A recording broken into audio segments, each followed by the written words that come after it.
I'm Christine Lisi. Developing story from college football. Georgia is close to finalizing a long-term contract with Coach Kirby Smart that will make him among the highest-paid coaches in the FBS. The Mavericks' quest to become the first NBA team ever to overcome a 3-0 deficit to win a playoff series continues tonight when they visit the Warriors in Game 5 of the Western Conference Finals. With Luka Doncic leading the way, Dallas will indeed stave off elimination tonight, believes ESPN's Kendrick Perkins. Based on the greatness of Luka Doncic and the leadership in the locker room by Jason Kidd, I think Luka is on a mission. I think he's going to come out and have one of those 30-piece wing dinners again tonight, if not 40. And I think the role players are going to play better. Game 5 coverage, 8:30 Eastern, ESPN Radio. 2 Game 5s in the second round of the Stanley Cup playoffs tonight. Rangers and Hurricanes, 7 Eastern on ESPN TV. That's series 2-2, followed by the Oilers and Flames.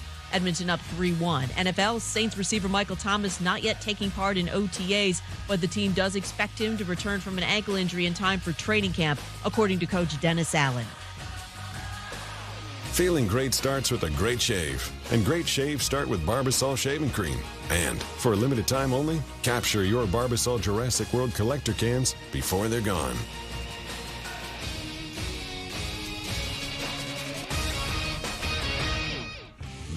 Moscona. I'm very important. After further review. Say it one more time. After further review with Matt Moscona. And here we go. ESPN Baton Rouge, New Orleans, Alexandria. Live from the Mercedes-Benz of Baton Rouge studios. That's right.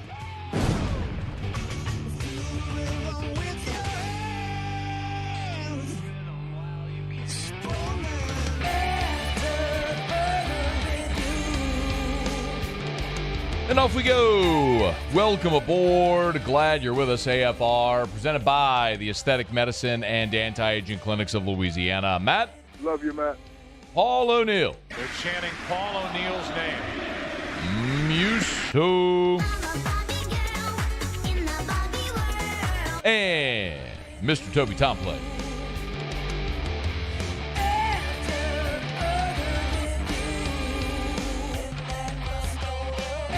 All right, we're here. Glad you are as well. Get out there and make it a good one. Man, we got a lot to do today. It looks like LSU will, in fact, play baseball, finally, at the SEC tournament. It will be a late first pitch. However, you might remember LSU was supposed to play on Wednesday night. That got delayed to Thursday morning, which got delayed to Thursday at 1 o'clock, which then last night we learned that LSU's first pitch was projected at 4:30 Central Time. Well, that's 90 minutes from right now, and there's still 2 games they have to get in before LSU plays. So unlikely that we see that. LSU will follow Vanderbilt, Tennessee.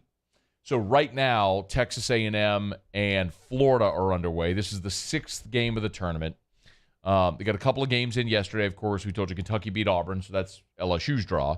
And then Alabama beat Arkansas. So Arkansas falls into the losers bracket as the number 3 seed, so they're a game away from elimination. Alabama, meanwhile, has now beaten Georgia and Arkansas in this tournament, the 6 seed and the 3 seed, bolstering its resume. Bama finished 12-17 in the conference in the regular season. They are far from guaranteed a regional berth, but you beat Georgia, you beat Arkansas, you keep playing through, you certainly better your opportunity to earn a regional berth. That's what Alabama's playing for right now. So, Florida and Texas A&M, no score. They're in the bottom. I'm sorry, they're top 2 right now. Top 2 just getting underway, no score.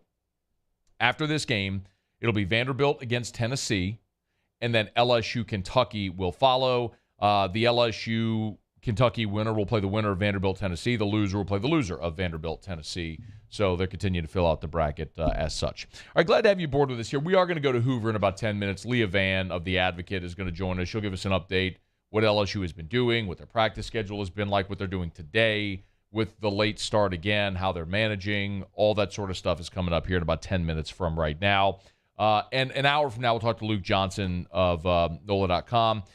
The Saints on the practice field for OTAs, and Jameis Winston is back, which is fantastic news, doing on-field work. Michael Thomas not yet back doing on-field work, but they're expecting him to be ready to go for week 1, which is phenomenal news. We'll see how much of training camp he'll be able to participate in. But a lot of those updates. So we'll get some OTA updates from Luke Johnson 1 hour from right now. And Krista Mui will talk some SEC tournament with us coming up in hour number 3.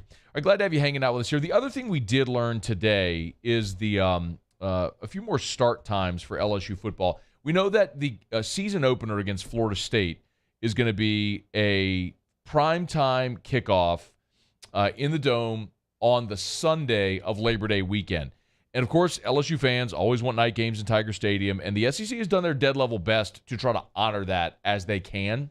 And we got an update. Of course, CBS yesterday announced some of their television dates. So we know their doubleheader dates. We know when they'll start the SEC on CBS against Penn. It'll be Auburn-Penn State on September the 17th. So we know some of those dates, and as you sort of fill in the blanks now, it's pretty good news. If you're an LSU fan. We know LSU-Florida State will be a 6:30 p.m. kickoff on ABC on September the 4th. That's Sunday. 6 days later, LSU's home opener, which will be the first game of the Brian Kelly era in Tiger Stadium, the first time ever LSU and Southern, the intra-city matchup with LSU and Southern in Tiger Stadium. That's going to be a night kickoff as well. That's going to be 6:30 p.m. on the SEC network. So a night kickoff for the home opener. LSU will, a week later, play Mississippi State in Tiger Stadium. It's a heavy home schedule to start September for LSU. A week later, Mississippi State comes to Baton Rouge. It's a 5 o'clock kickoff. So it'll kick off in the sunlight, but by the time the game ends, of course, it will have it'll have gone dark. So you have a night kickoff at home against Mississippi State for the SEC opener, and then a week later, LSU at home against New Mexico, and that's the first ever meeting between LSU and New Mexico. Of course, former LSU associate AD Eddie Nunez is the athletic director at New Mexico, part of how this deal got worked out together. So that is a 6:30 p.m. kickoff on SEC Network Plus, so streaming only. But first 4 games of the season, primetime kickoff against Florida State in the Dome, and then Southern at 6:30, Mississippi State at 5 o'clock on ESPN, and then New Mexico comes in for a 6:30 kickoff. And when you kind of look at the LSU schedule as a whole, you look at where the opportunities are to have day games. And that's, of course, if you're an LSU fan, what you really hope to avoid is you never want to see LSU play a day game, especially in Tiger Stadium. You want night games at home. That's what LSU fans live for. But I've told you this in the past, that CBS has made it pretty well known that they want at least one game in Tiger Stadium every year. Now, when LSU and Bama were playing their primetime games year after year after year, that was great news because CBS could have a game in Tiger Stadium, and it would be a night game. Other than that, you'll typically get at least one 2:30 kickoff on CBS in Tiger Stadium every year. So when you kind of look for where that opportunity may be on the schedule, you know, as you look at the schedule, Southern, Mississippi State, New Mexico, home games, boom, boom, boom, as you make it through the start of September. And then you go to Auburn, October 1st, which could very well be a 2:30 kickoff, but again, that's a road game. You come home to play Tennessee. Now, that's the October 8th date, so we talked about this. That's the day-night doubleheader for CBS. We all know that the primetime game is going to be Alabama, Texas A&M, but there's 2 choices for the 2:30 kick. You have Georgia, Auburn, and you'll have Tennessee, LSU. It really will depend on how those two matchups look when you get to the second week in October to see who CBS might pick up there. Otherwise, you could very well be looking at a night game on one of the ESPN platforms opposing the Texas A&M Alabama game. Then LSU goes, so Tennessee is one to circle on October 8th as a potential day game. LSU's at Florida, home against Ole Miss, which it's unlikely that's a 2:30. You likely see that at night in Tiger Stadium.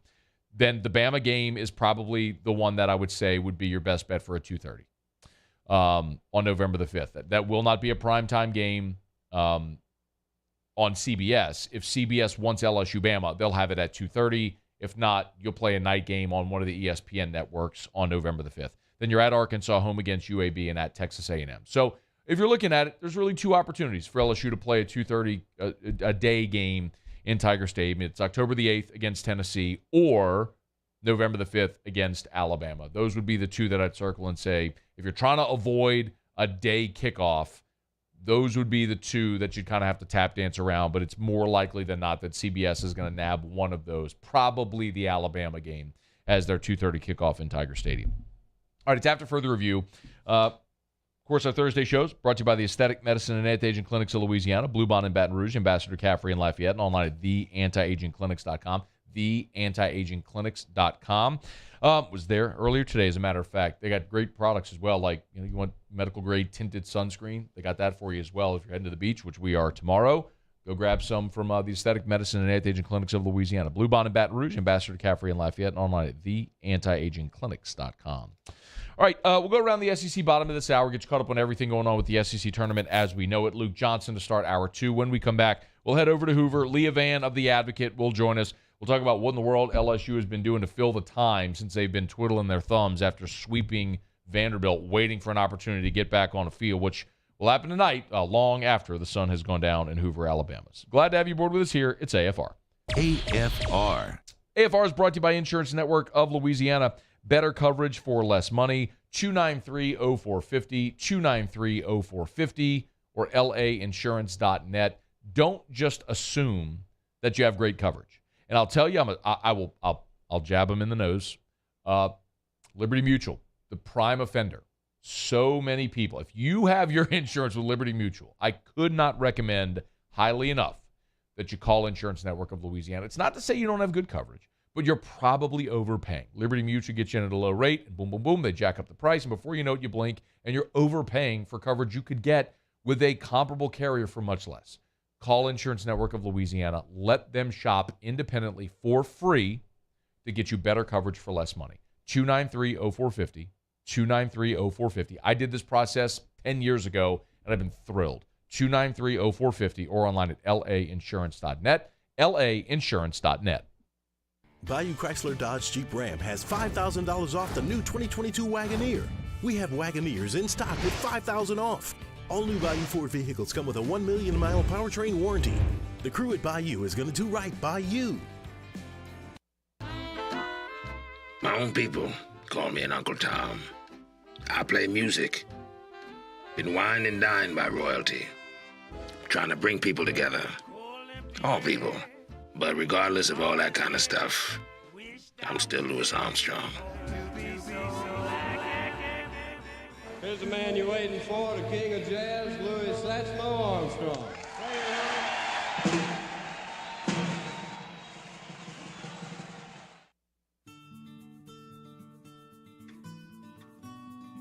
This is a house call. This is a follow-up appointment.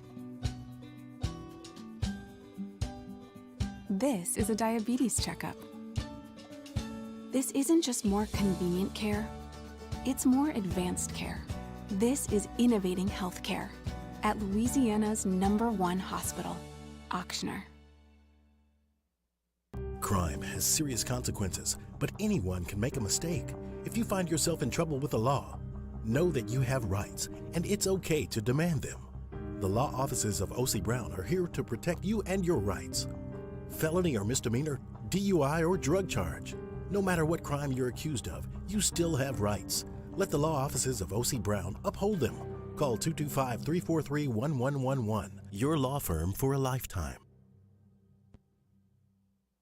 Gulf Coast Office Products is a nationally recognized Savin office equipment dealer based right here in Louisiana. Over 100 employees strong, Gulf Coast has the boots on the ground to support all vertical markets from education, engineering, legal, and finance. With the latest in office technology from desktop to production segment units, Gulf Coast and Savin have the perfect fit for you. Call 225-756-2644.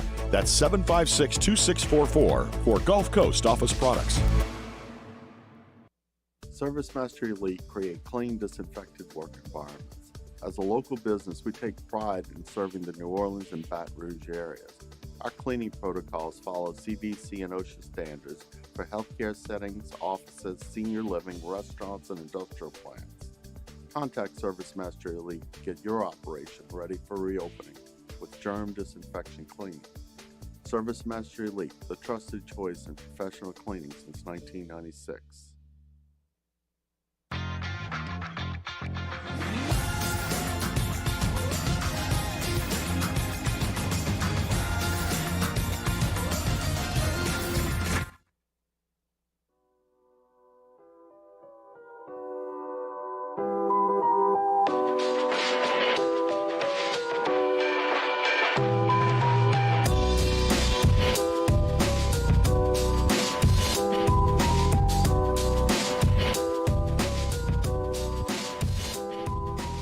after further review with Matt Moscona. Presented by the Aesthetic Medicine and Anti-Aging Clinics of Louisiana, Baton Rouge, Lafayette, and online at theantiagingclinics.com. ESPN Baton Rouge, New Orleans, Alexandria. And that's fine, Muso, but what you're talking about is not the cookie. What you're talking about is a topping, the cookie as a topping. But it shows the versatility. As a topping, that certainly can be just fine. But the Thin Mint cookie itself is an overrated cookie. I'm not saying it's bad, but you're saying that you like it on top of vanilla ice cream. Okay. But as a standalone cookie, it is an overrated Girl Scout cookie. That's all I'm saying. That's all I'm saying. Well, this is my show. I get paid to give opinions. I get paid to give opinions, and my opinion means more than yours. That is your opinion. Do you get paid to give an opinion on this show? By proxy, maybe, technically. Leah Vann joins us from Hoover. Leah, what is your favorite Girl Scout cookie? Oh, gosh. You're really putting me on the spot. I have to say Thin Mints. Okay. What do you think about – that's fine. She can like Thin Mints. But do you like tag-alongs? Yeah. Okay. Do you like Samoas? Yes. Okay. Are they better than Thin Mints in your mind? Samoas might be, actually. See? Thank you. Those are pretty dang good. I like all of them. I don't really discriminate. Sure. I will say there are some that are more boring than others, you know? Yeah, like whoever orders those like hard lemon ones. You know what I mean? Like, what are we even doing there? Like that, just take them off the menu. If I'm getting a cookie, I want chocolate on it or something, you know? Like, it needs to be a dessert. I don't want any shortbread business going on. See, now I do... I generally do agree, but I like a sugar cookie, which is very good, especially if it's very soft. The texture matters a lot. And those are great. Yeah, and my wife makes these lemon cookies, and I don't really like lemon, but they're so soft and chewy. And then she actually like juices a lemon to make this drizzle icing on it. They're incredible. I don't even like lemon cookies, but these are incredible. So normally I agree with you on the chocolate and the dessert, but as a fat guy, I'm pretty well established and well versed in all of this to know what is actually good and what is not. So I'll take my opinion at a premium. Let me ask you your opinion of. By the way, I guess this is just what happens when you play 6 baseball games in a tournament over like 4 days because there's nothing but rain delays. You got to fill the time. What has been your impression of your first ever SEC baseball tournament? I mean, it's kind of fun. Like, I really haven't had much to do. I've gotten plenty of sleep. So if there is a really crazy night game tonight, then I'm prepared. It's boring, and it is kind of funny to see, like, the tailgating atmosphere out here with people cooking all hours of the night because they really don't have anything else to do, and just kind of everybody's the same level of anxious to get all these games started. I've been inside the Met. It's interesting. There are like 3 different press boxes I can sit in, and they've all been full because, nobody's doing anything. So, yeah, I mean, I haven't really gotten the full – I mean, I guess this is the SEC tournament experience, right? Everybody says, be ready to sit through a rain delay. You are absolutely getting the full experience. What about the team? Can you kind of walk us through what their schedule has been like since they've been in Hoover? Yeah, so we got to talk to the team yesterday. They had practice at Stanford University, and they're originally supposed to be at Hoover High, but then we got moved over there. A lot of the players, I asked them their itinerary, and they said, honestly, we've been resting a lot and just kind of hanging out. Yeah. And, getting their practices in, of course, but it seems like they've had plenty of downtime, more downtime than they've had all season. I mean, Jay Johnson even made a point to say, like, I don't think we've had 3 days off in a very long time, which is good for your pitching staff, right? But when it comes to hitting, it's not as good because if they're not going to see live pitching for a couple of days, I would get a little antsy about that. But, yeah, so it seems like they've all been hanging out, not doing much. You mentioned talking to Jay, and I saw you all had media availability with them yesterday, and so you got to talk to some of the players as well. Anything notable or of significance in talking to the players yesterday? Well, we finally found out why Jordan Thompson shaved his head. So that was cool. He was like, yeah, I just felt like a change. Had Braden Jobert shave it after the UNO game, and we know what happened at that last UNO game. Yeah. So it's like it's made a difference in his play, maybe, baseball superstitions. We didn't get a lot of news from Jay as far as the injury front. I know that that's what people are very curious about. He just said that it's a day-by-day process. I saw Cade Doty was not warming up with the players. He was just kind of standing there, of course. So Gavin Dugas was fielding a little bit in practice, so he might be playing. He might be back. The cast is off. And then Milazzo, not entirely sure if he's going to play. It's, again, like a day-by-day thing. He had a little bit of soreness after the I think it was the Northwestern State game that he got to play in, but he did travel. Jacob Berry, again, day-by-day thing with the broken finger. I talked to his family yesterday, and they were saying that they feel like they're seeing the light at the end of the tunnel, but, you're just kind of waiting on the healing process. The good thing is they've had plenty of rest. So, I'm not entirely sure who's going to play. I know that's not what you want to hear, but, Jay is very secretive and also very, I think he truly doesn't know, who he's going to play yet. And so that's kind of updates we got from the players. We talked to Devin Fontenot, who's about to match the school record for appearances with 111 appearances as a pitcher. And he just said, as a veteran going into a tournament like this, he's pretty used to it, and it's good that they're getting their rest. So, we really didn't get a lot away from the press conference yesterday. It does feel like a lot, though, as they sort of progress toward this game. Leah Vann is with us. She's there in Hoover. Of course, you can follow her on Twitter and read her stuff there at The Advocate as she covers the LSU team in Hoover for as long as they are. I am interested, though, and a lot of people have asked me this question, Leah. I'm not sure if you've gotten any sort of sense of this, is how Jay Johnson approaches a tournament like this. Different coaches have different tacts where they try, like Paul Maneri tried to win this tournament every year. He felt like it was a giant deal to win the SEC tournament as a sort of a springboard into regionals. Before him, Skip Bertman didn't put a tremendous amount of stock in the SEC tournament, albeit a different era when regionals were bid upon and they weren't earned. So do you get a sense of how Jay Johnson's approaching this week in Hoover?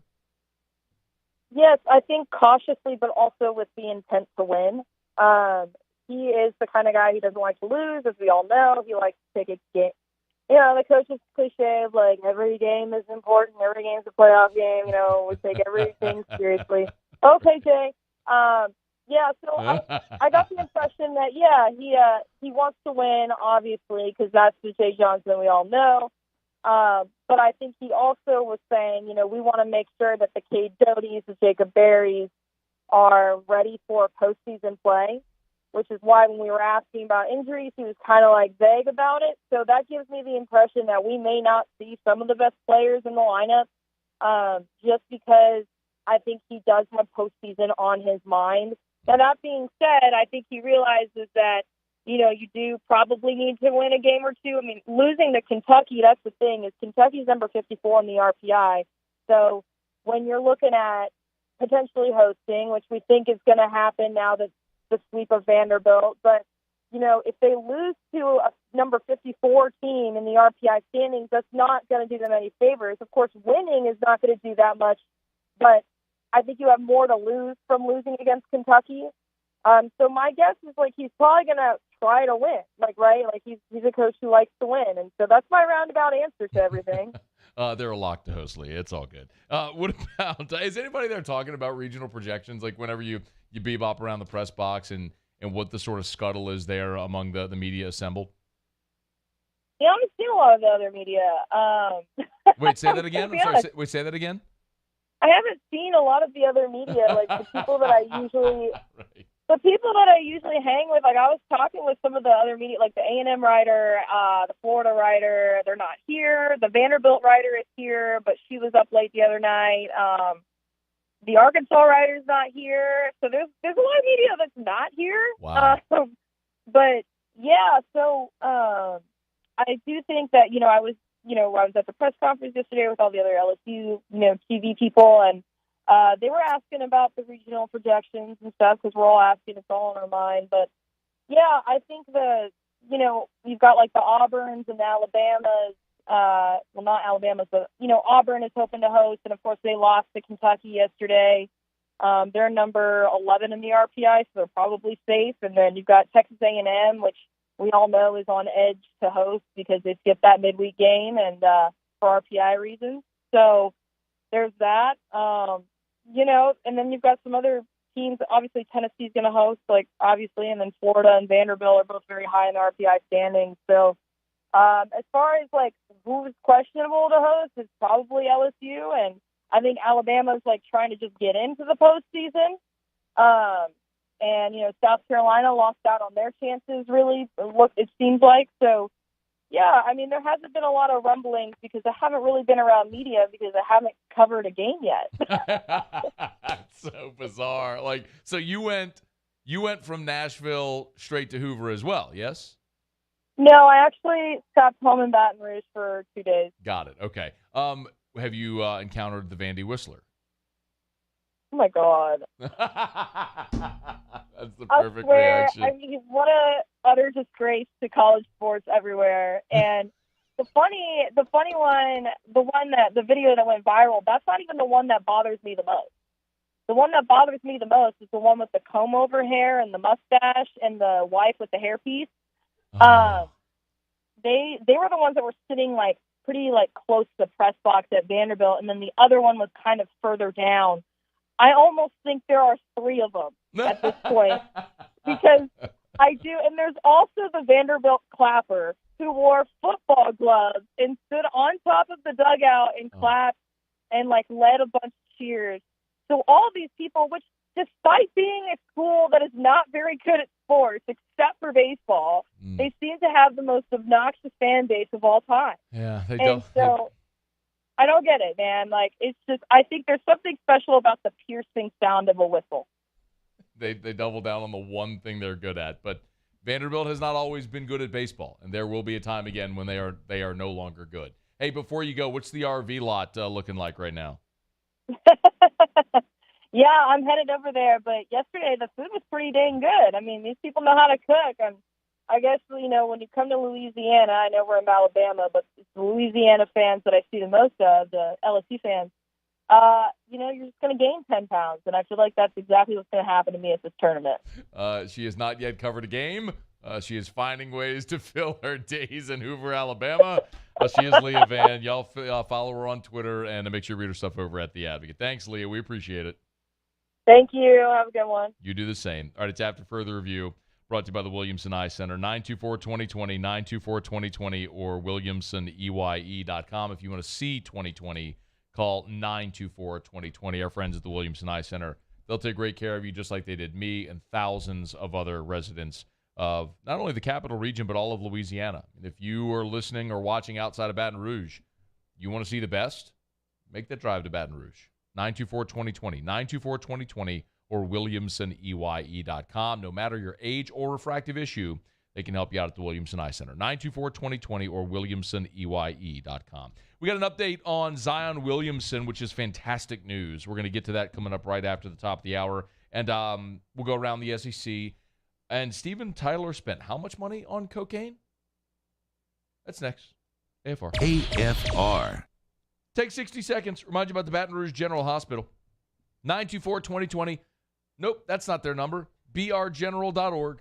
brgeneral.org. 924-2020. That's the number for the Williamson Eye Center, which happens to be, by the way, on the Baton Rouge General campus there, the primary location there on the Bluebonnet campus. But Baton Rouge General Express Care locations, brgeneral.org. Go to the website.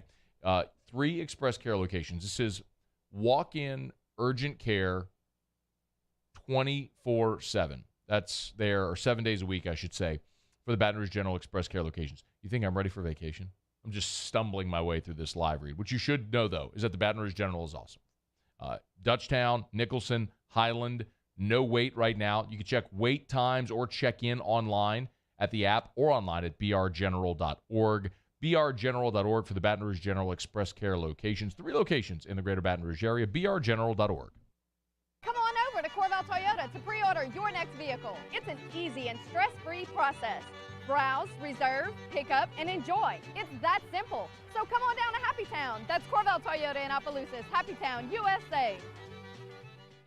Follow us on Twitter at 1045ESPN to cast your vote in the Citizens Bank and Trust Poll of the Day. Vote daily inside, off the bench, Hunt and Hill, the early line. And after further review, Citizens Bank and Trust brings you the Poll of the Day via Twitter at 1045ESPN. It's no secret. The best oysters in Baton Rouge are at Jolie Pearl Oyster Bar. Enjoy mouth-watering South Louisiana flavor and oysters from all over the country. And don't forget our nightly drink specials.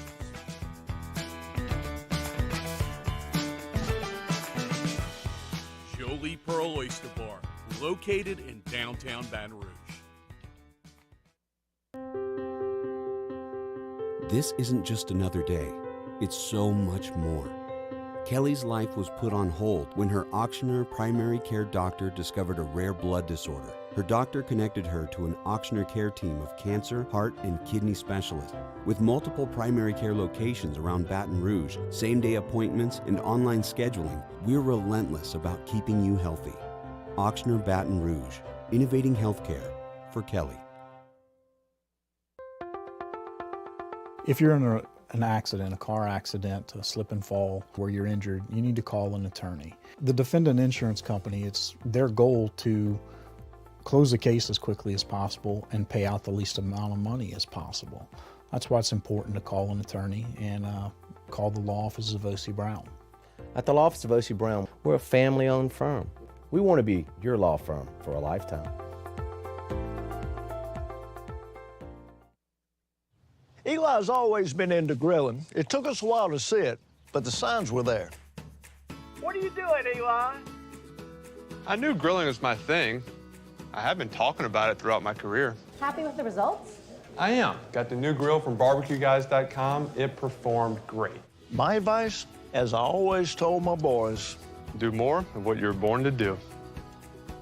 Barbecue Guys, for those who were born to grill. You want cheese on your burger, Pops? I'll take a little cheese. Gulf Coast Bank and Trust is giving our customers the power to bank anywhere, anytime during this challenging event. And we're right there with you. Our mobile banking app is a smart way to manage your money and time. Gulf Coast Bank and Trust, the bank that cares about you.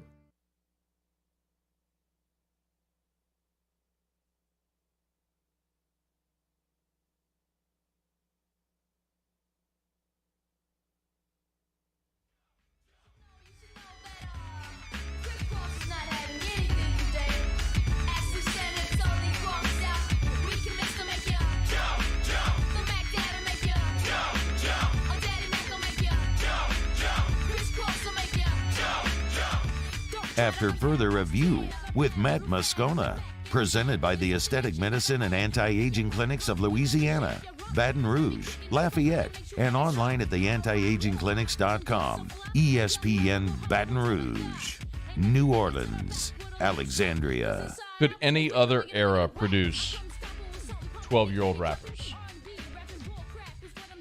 I think Jump might have been the #1 song in the country. I mean, it was definitely on the charts for a long time. Are you looking it up? Crisscross. I'm going to go, let's see, Crisscross Jump. I'm going to say 92. I'm going to say 92. Was that right? What was the matter? Yeah, I clicked the wrong thing on Google. Oh. Yes, 92 is 92. correct. Can I get a ding? Thank you. All right, I'm going to say, I don't know that Jump ever got to #1. I'm going to say, though, that Jump was top 10 in 19. That's what I'm saying. I'll say he got top 10 on the Billboard charts, but I don't think it ever got to #1. Why telling me on here? What the heck? It says a Crisscross, a Billboard chart history, and then there's no article. That's weird. Okay, let's try something else. Okay. No worries, Muse. I'm going on vacation tomorrow. Doesn't matter. Here you are. It was not number 1 in the United States. It was in the United Kingdom. They don't count. It looks like its peak was number 8. No, I'm sorry. Peak was number 2 in the United States. Number 2. Yo, how about your boy, Muse? What did you say? I missed it. I was looking. I said it did not reach number 1, but it was a top 10. Yes. On the Billboard. Peak position, number 2. How about that? And nailed 1992. Still got it. That's when your March boy was 30th, watching. 1992. That's when your boy Muse was out there watching TGIF on Friday nights, eating a whole large Domino's thin crust pizza. I'm telling you, just getting into it. Thin crust pizza is awesome. From Domino's, spectacular. Yeah. But you know what? They really hose you though. Like they're not hosing you. You hose yourself because you pay the same price for a thin crust as you do. Then you would a regular. Right, but it's like a third of the actual content. That's it's the same circumference, but you're getting much less food. It's not a stick. Yeah, you're getting much less food. But it's crispy. So good. And then when you heat it up the next day, you put it on broil and it's crispy again. See, I always eat pizza the next day cold. I love cold pizza, so I don't ever reheat it. I don't dislike cold pizza. A lot of time I do eat cold pizza the next day. But who am I kidding? I was such a fat kid that I ate the whole pizza anyway. There was never leftovers. I mean, when it was there, how could there ever be leftovers? Great news here for the New Orleans Pelicans. If you've not yet heard the news, this is really just in the last half hour or so. The Pelicans have released an update on Zion Williamson. You want to do the breaking news sounder? A little breaking news. Why not? It's not a Friday, but it feels like a Friday for your boy. Yeah, I was going to say it's your Friday. Dude, I am so out the door already. I'm so out the door. I am so out the door. Zion, recent imaging of Williamson's right fifth metatarsal showed continued improvement. Zion Williamson has been cleared in his return to play progression without any restrictions, which is great news. So Williamson is available for the Pelicans in game. Oh, actually, no, they're not. They're done. Their season's over. Had they played into the conference finals, Muse, do you think if they had played into the conference finals that he'd be playing? I do. Or do you think that they would not have released this information? Okay, that's a better question. But no, I do. I think he'd play. I really do. Maybe I'm being naive, but I think he'd play. Well, if you'd played yourself into the conference finals, now you're actually playing for something. You have a legitimate shot. You've won 2 series, and you have a legitimate shot now of making an NBA Finals. So I think they would play him if they were still in it. But I think we also realistically understand what this team was. But the Pelicans are such an interesting test case in the NBA right now because when you look at the Western Conference, the Lakers are poop. The Suns just got bounced despite having the best record in the NBA. And you have a lot of really good young talent in the Western Conference. I mean, you've got, obviously Jokic is a back-to-back MVP with Denver. You've got Ja Morant, and as great as they were in Memphis this year. Luka in Dallas. I mean, Golden State's reemergence this year is obviously very impressive. But how much longer will Golden State be at their peak? I don't know. And then there's New Orleans, which is a very legitimate part of that conversation. I mean, you could almost have a grab bag of New Orleans, Denver, Memphis. I mean, there's a lot, that Dallas, and say which is going to sort of emerge. And we saw New Orleans without Zion. Now they're going to have a top 10 draft pick to either draft a player or put together a trade to acquire an asset. And then you add Zion, and it's 27 and 10 a night. And yeah, man, there's no reason they couldn't be right in that conversation. Exciting stuff. So Zion fully cleared to go. All right, it's after further review. We're glad you're here. We're brought to you by Relief Windows and ReliefWindows.com. 288-8138, 288-8138, and ReliefWindows.com. I just saw today, as a matter of fact, Relief Windows jumped aboard the Baton Rouge Rougarou as a sponsor of the Rougarou, old Rougaron. Ronnie Rance was out at the Relief Windows new corporate headquarters with the big Rougarou head thing there with Brandon Holly. There you go. Look, there's old Rougaron right there with Brandon Holly. Not many people can make Brandon Holly look like a small person. Ronnie Rance pulls off that feat. That is old Jumbo there. But Relief Windows, 288-8138, energy-efficient replacement windows, beautiful entry doors, hardy plank and vinyl siding. It's Relief Windows. They do it all. Relief Windows and ReliefWindows.com. Okay, let's go around the SEC. Around the SEC, presented by Gulf Coast Office Products, excellence in imaging solutions. So the SEC baseball tournament has resumed. As we stand presently, Florida, the 7 seed, taking on Texas A&M, the 2 seed. They are bottom 3, no score. A&M with a runner on second and a 3-2 count on the current batter. So no score there. They are in the double elimination portion of the tournament. Just to catch you up, of course, we know what happened the first day with 3 games. Bama beating Georgia, Georgia eliminated. Florida beating South Carolina, Carolina eliminated. Ole Miss losing to Vanderbilt, so Ole Miss was eliminated. And then we saw Kentucky beat Auburn, so Auburn was also eliminated by virtue of their loss to Kentucky. So last night, the final game we got to see was Alabama and Arkansas. Bama beat Arkansas, but that's in the double elimination portion. So Arkansas is now in the loser's bracket, 1 loss away from elimination. Bama advanced in a winner's bracket game. So Florida, Texas A&M playing right now. They will be followed by Vanderbilt, Tennessee, and then LSU, Kentucky. We actually have an update as Texas A&M, a full count home run. So the Aggies now lead Florida 2-0, bottom 3 with 1 out. So LSU, of course, will be watching with keen interest Vanderbilt, Tennessee, which follows the Texas A&M Florida game, because LSU its next opponent will come from that game. If LSU wins, they'll play the winner of Vandy, Tennessee, likely Tennessee. If they lose, they'll play the loser of that game. Whenever it is, they will next be on the field, very likely, I would assume, Friday at the SEC tournament in Hoover. All right, there you have it. That is Around the SEC, presented by Gulf Coast Office Products. Shout out to our guy Trey Beal and our friends Gulf Coast Office Products. Online at gcopnet.com, gcopnet.com for Gulf Coast Office Products. Face-to-face sales, service after the sale. A national leader among Savin dealers. That's what you get at Gulf Coast Office Products. Face-to-face sales and service after the sale. They will proudly service all makes and models. They sell the Savin line. Gulf Coast Office Products, gcopnet.com. Steven Tyler, the front man from Aerosmith, has announced he has gone back to rehab. I believe this is his 9th rehab stint. At least 9, they say. In 1977 was his first trip to rehab. This is at least his 9th stint. He's 74 years old. He voluntarily checked himself into rehab. And in a story from the New York Post where they discuss Steven Tyler checking into rehab, they cite many of his interviews he's given over the years, his autobiography from 2004, Does the Noise in My Head Bother You? Talked about his relationship with Jimi Hendrix as well, and a lot of what they've gone through throughout his life and his addiction to many different substances.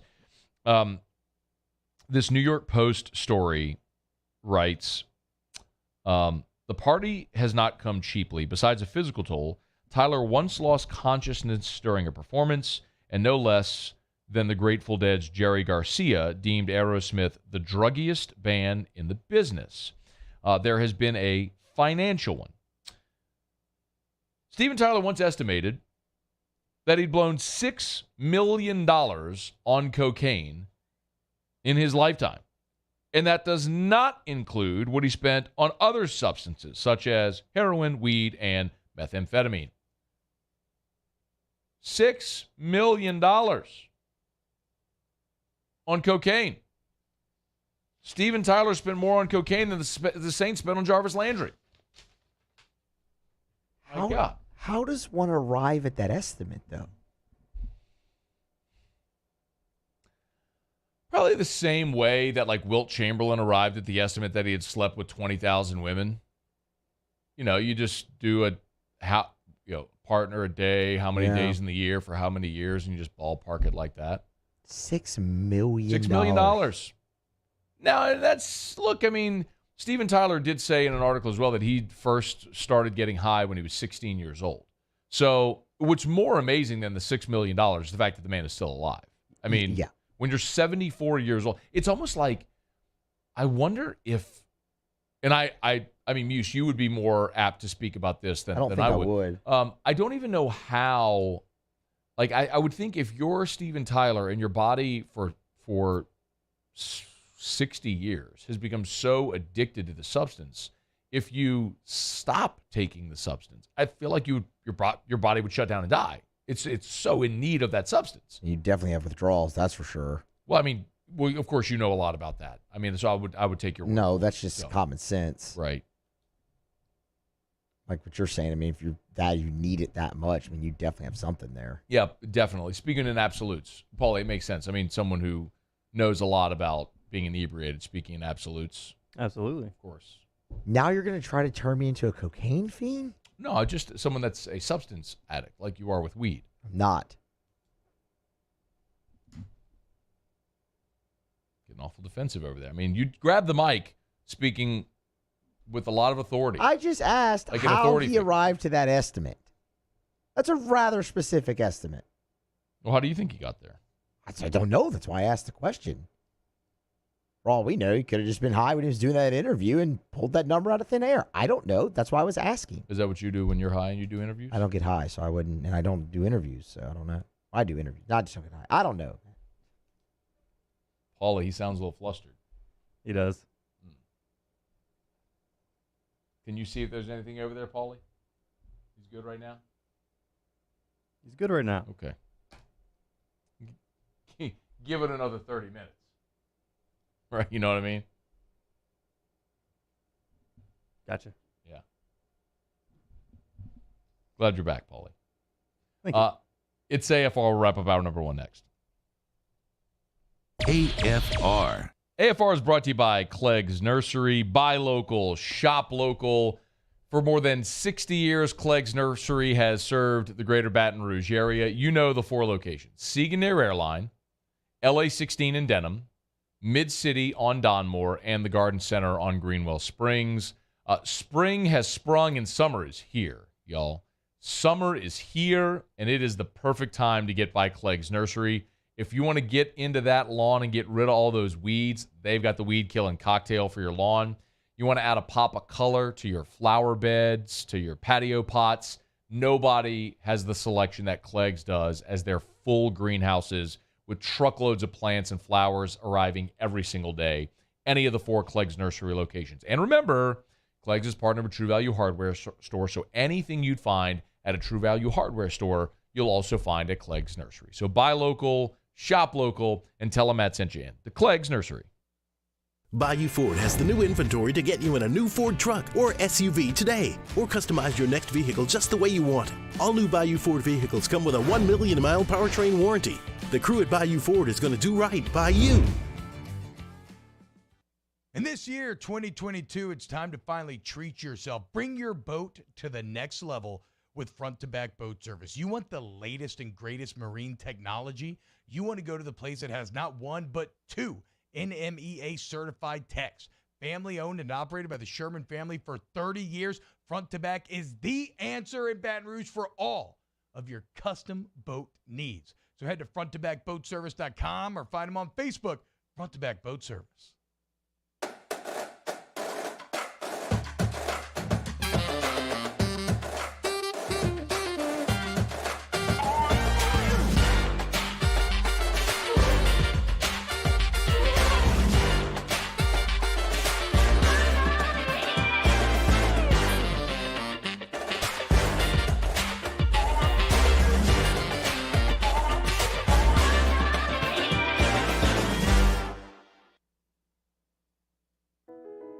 I've been doing business with Luba for 25 years. They're dependable, trustworthy. It's just the attention to detail with our clients. Our folks have years and years of experience. They're highly trained professionals. But many companies have that asset. What I'd like to think makes Luba a bit different is that we use those talents in a way that truly is dedicated to serving the needs of the folks who depend on us.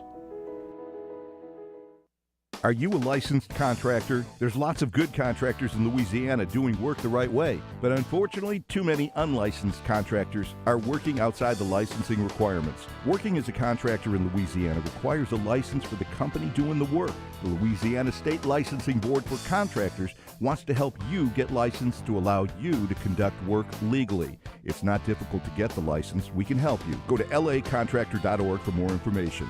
Licensed contractors, it's the law.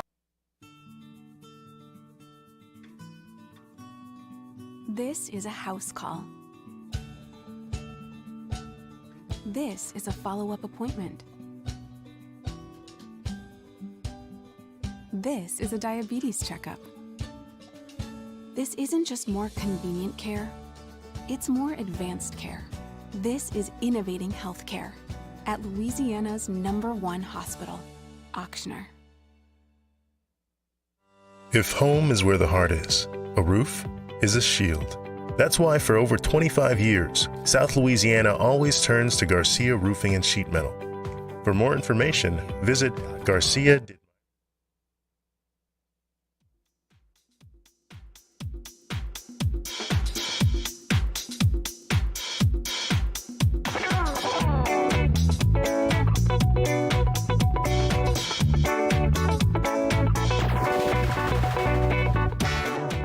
After further review with Matt Moscona, presented by the Aesthetic Medicine and Anti-Aging Clinics of Louisiana, Baton Rouge, Lafayette, and online at theantiagingclinics.com. ESPN Baton Rouge, New Orleans, Alexandria. I'm seeing a guy that comes to work every day as a pro, and that's what I like about him. That's what I thought coming in. That's what he's shown me in the first 3 days, and so that's really, it's hard to come in and say a guy's a leader for you when he's been here for 3 days. All right, I think he's got those qualities, and really, I can see with the way that he comes and does his job, that if people follow that example, then I think that's going to benefit us. As Dennis Allen talking about Tyrann Mathieu getting his first look in a Saints uniform at Saints OTAs over the last 3 days. If you're watching, shout out Garland Gillen and Fox 8 for the video that you're watching right there. You can follow Garland on Twitter and get some more of his video of Tyrann there at Saints OTAs, which is really cool to see, man. Honey Badger wearing the 32. The Saints have made it known that they have not formally issued a jersey number to Tyrann yet. So I know a lot of people are eager to go get their Tyrann Mathieu jerseys, but that's the number he's wearing for OTAs. That can change. I'll remind you, the best OTA jersey story maybe ever was after the 2006 draft. You got to remember the context now. So it was Sean Payton's first year, and they were coming off the sort of vagabond Katrina season, right? I mean, where they didn't play a game in New Orleans. They played home games in Baton Rouge and San Antonio and New York. And it was a terrible year. And after that season is when they decided to move on from Aaron Brooks, and they brought in Drew Brees. You all know that. Well, Aaron Brooks, of course, wore number 2. Well, in OTAs, after the draft, the player assigned number 2 was Marcus Colston, the 7th-round tight end out of Hofstra was assigned number 2, and he was terrible. You ask people who covered the Saints in that 2006 training camp and OTAs, Marcus Colston was terrible in rookie minicamp and OTAs, and caught his stride. Obviously, moved from tight end to receiver, and the rest is history. We all know he became the most productive receiver in the history of the Saints organization, which will soon likely be bested by Michael Thomas at some point. But I guess my point is, just because they're wearing a jersey number now doesn't mean they'll keep that. And I guess to finish that story with Marcus Colston wearing number 2, they were like, God, that poor guy. I mean, just never issue 2 again. They went from Aaron Brooks throwing the ball backwards to this 7th-round tight end out of Hofstra who can't catch anything. And, of course, Colston would switch to 12 and had quite a career. All right, it's after further review. Glad to have you hanging out with us here. Speaking of the Saints, Luke Johnson's going to join us right after SportsCenter. He's been there at Saints OTAs. What did he see? We'll talk to Luke coming up here in just a few minutes. We'll be excited to have him on. Y'all, Glenn Davis is about to go to jail. Big baby, Glenn Davis, Big Baby Davis. So, Muse, do you remember this? A couple weeks ago, do you remember? It was the Celtics-Nets playoff game. The courtside seat thing? Yes. Okay. Yes. So he's sitting courtside, and they put him on camera. Mm-hmm. Remember? They put him on camera, and as he's on camera, like, hey, former Celtic Big Baby. The people whose rightfully seats those were came like, hey, bro, you're in my seat. And so he had to leave. Well, you remember Big Baby was arrested as part of the defrauding the NBA healthcare plan. He was one of those arrested. Well, part of him being bailed out was, under the terms of his agreement, he had to remain in New York or California. Well, Boston is not in New York or California. So he's on ESPN in Boston. Well, last night at the game, Davis was at the game again on camera. The judge has said if he doesn't, Judge Valerie Caproni has threatened to revoke his bail and throw him in jail if he's found guilty of another violation. So, hey, Big Baby, like, he's going to get arrested. He just cannot stop doing stupid things.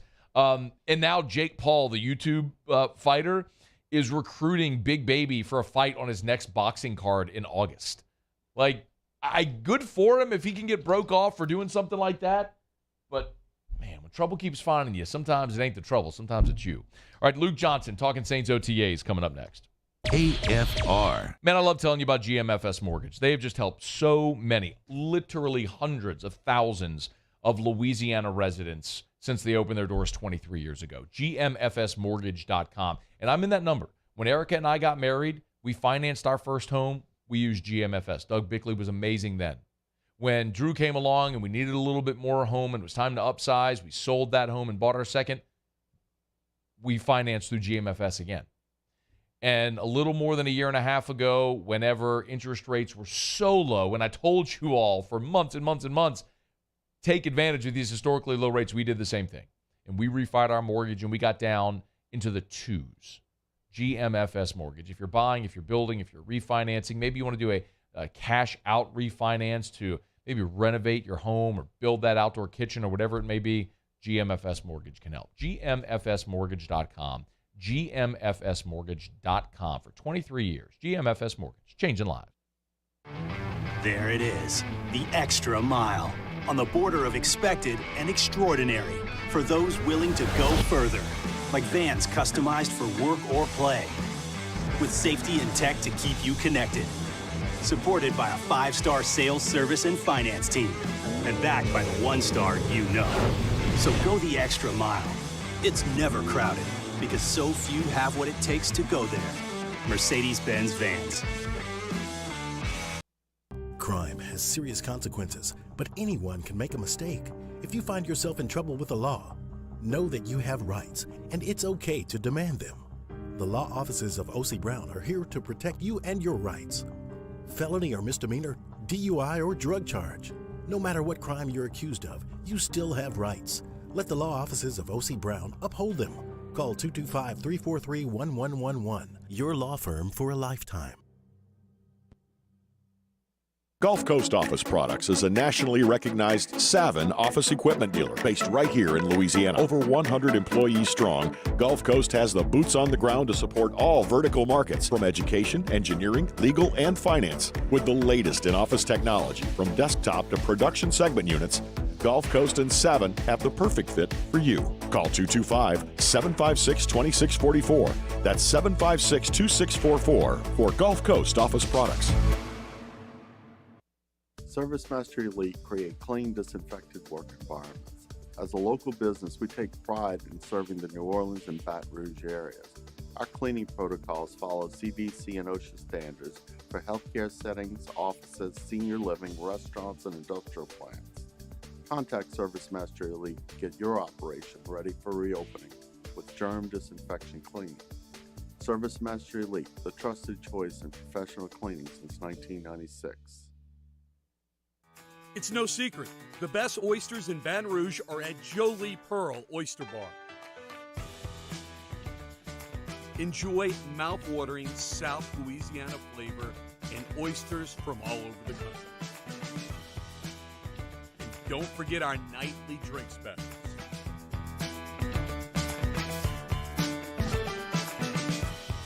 Jolie Pearl Oyster Bar, located in downtown Baton Rouge. This isn't just another day. It's so much more. Kelly's life was put on hold when her auctioneer primary care doctor discovered a rare blood disorder. Her doctor connected her to an auctioneer care team of cancer, heart, and kidney specialists. With multiple primary care locations around Baton Rouge, same-day appointments, and online scheduling, we're relentless about keeping you healthy. Auctioneer Baton Rouge, innovating healthcare for Kelly.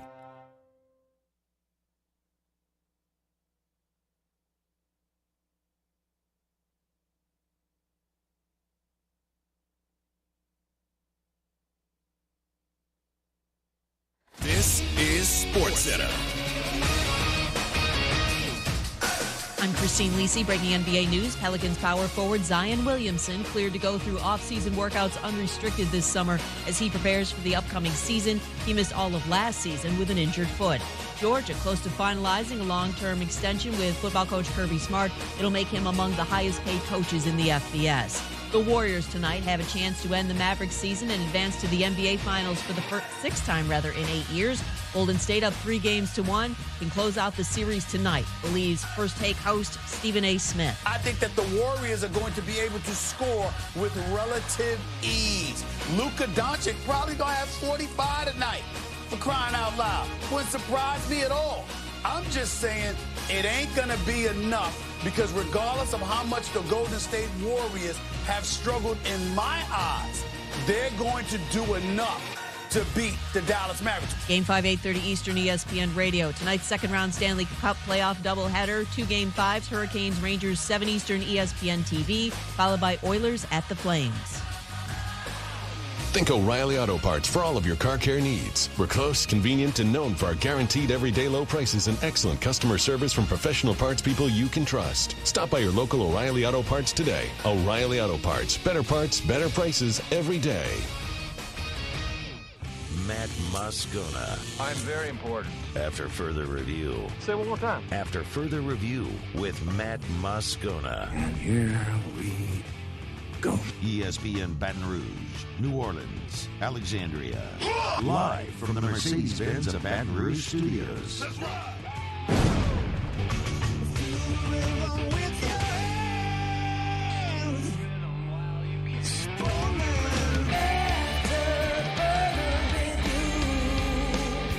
Hour 2, off we go. Welcome aboard. Glad you're with us.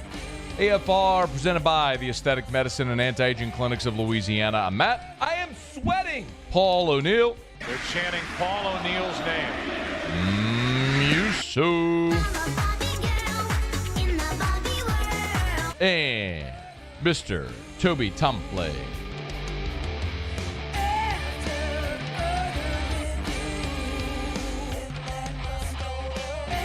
All right, we're here. Glad you are as well. Get out there and make it a good one. Looks like LSU finally going to get onto the field tonight in Hoover, but it's going to be a late one. Florida and Texas A&M playing right now. Weather is clear. They'll be followed by Vanderbilt, Tennessee, and then LSU against Kentucky will be the third game of the day. In the bottom of this hour, we'll head up to Lexington and preview the Wildcats with our buddy Jeff Drummond from Cats Illustrated. That's coming up. Saints on the practice field for OTAs. Luke Johnson from the New Orleans Advocate, Times-Picayune, has been out there, and Luke's good enough to join us for a couple of minutes here. Luke, appreciate it, man. How are you? I'm doing great, Matt. Thanks for having me on. Always our pleasure. Thank you. If I asked you to summarize for the casual fan what actually happens at OTAs, how would you best describe it? It's a bunch of big athletic dudes running around in shirts and shorts, and that's about all you're going to get from it. So it was good. It was good to take like some inventory of who is actually out there, who's still kind of dealing with some injuries from last season and whatnot. I think it was really important for us to see Jameis out there today, just considering he was less than 7 months removed from a torn ACL that ended the season. Seeing him out there move around, you could tell he's not 100%, but I think that was a really positive sign. But frankly, I was a little bit disappointed with this being the first organized team activity of the Dennis Allen era, and there was a handful of very prominent Saints players not there. Obviously it's voluntary and they can do what they want to do, but I think you would have liked to have seen some of the star players out there that weren't out there this week. Can you run through some of that attendance who was absent that you would have liked to have seen? Yeah, I mean, some of the guys are still working through some injury stuff. So like Michael Thomas is at the facility, but he's not practicing right now. I think they're still very optimistic that he's going to be ready to go by the time training camp comes around. Same thing with Marcus important Peyton Turner. I actually talked to Peyton Turner in the locker room after practice. He wasn't at practice itself, but he was there doing some rehab stuff. So some of those guys are just still working through some things. There's no sense of rushing them out there. But Alvin Kamara wasn't here. I didn't see Marshawn Lattimore, Demario Davis. a handful of guys. I didn't see Jarvis Landry out there. I was kind of surprised. I thought I was going to see him out there since he was just recently signed. And some of these guys are probably doing their own training, or they got other obligations that are keeping them from attending. And Dennis Allen said in his press conference afterwards that he got reasons from all of them. He was satisfied with all of it, but he just kind of would have liked to have seen a few of those faces out there. It's important to note that it is voluntary. Is this kind of customary, Luke, to anticipate seeing that number of guys not there for OTAs? Yeah, I had to actually kind of rack my brain a little bit and think about this, because this is the first time I've covered OTAs in a while, because of COVID stuff and everything like that. So, but yeah, I think this is pretty much par for the course. I think Drew was always at these things, and that's just kind of what you expected out of him. But I think there's plenty of times in the past where there were guys who were playing really important roles in the team who weren't there for OTAs, and they'll be there for minicamp next month, and we'll probably all forget about it again until next year when somebody doesn't show up. And you're like, a guy wasn't there. That's noticeable. It's notable. I'll put that down in the newspaper the next day. So I don't know. It's our first time seeing these guys in months, and you're just kind of like eager to see what Jarvis Landry looks like in a Saints uniform, and you're just gonna have to wait a little bit longer. We did see Tyrann Mathieu in a Saints uniform. What would you say was your impression watching Tyrann run around out there in the 32? Well, man, first of all, it was just I covered Tyrann when he was at LSU, and it just felt so strange seeing him in a Saints uniform. I've thought about it a couple of times. He's been free agent a handful of times, and times when the Saints needed a safety, it just never worked out. But actually seeing him in 32 in black and gold, and with the big Matthew taped on the front of his helmet, I was like, oh man, this is actually really legitimately happening here. It's kind of cool. So I just think he's one of those guys, and he said as much afterwards. He's just like, look, I don't have to be here, but like I kind of want to get a sense of my new teammates and get a sense of the team itself. And I think it's smart for him to be here and to just kind of get that early imprint on the team, because I think you can tell like guys gravitate toward him. People say that, and then you actually see it happening. And I think it's important that he kind of establishes a tone, right away. It says he's going to be a dude on this team, and he's going to be somebody that people come to. So it was good seeing him out there, and everything you hear about the guy, you just see right away. I mean, he's just really electric. Too early to tell type of role he might play in that secondary? Yeah, I think it's still a little bit too early. I imagine. Dennis Allen is somebody who just throughout his career has done a really nice job of taking advantage of his players' unique skill sets and not trying to kind of jam them into a position where they don't really fit. So I think with Tyrann, the thing everybody knows that Tyrann's good at is finding the ball. And I think they'll move him around and let him kind of create those opportunities for himself without just saying, okay, you're going to be the free safety and you're going to be playing single high and playing center field and all that stuff. So I don't think we can see that in these types of practices. They did a little bit of 11-on-11 work. I think he only was out there for 4 or 5 snaps for that.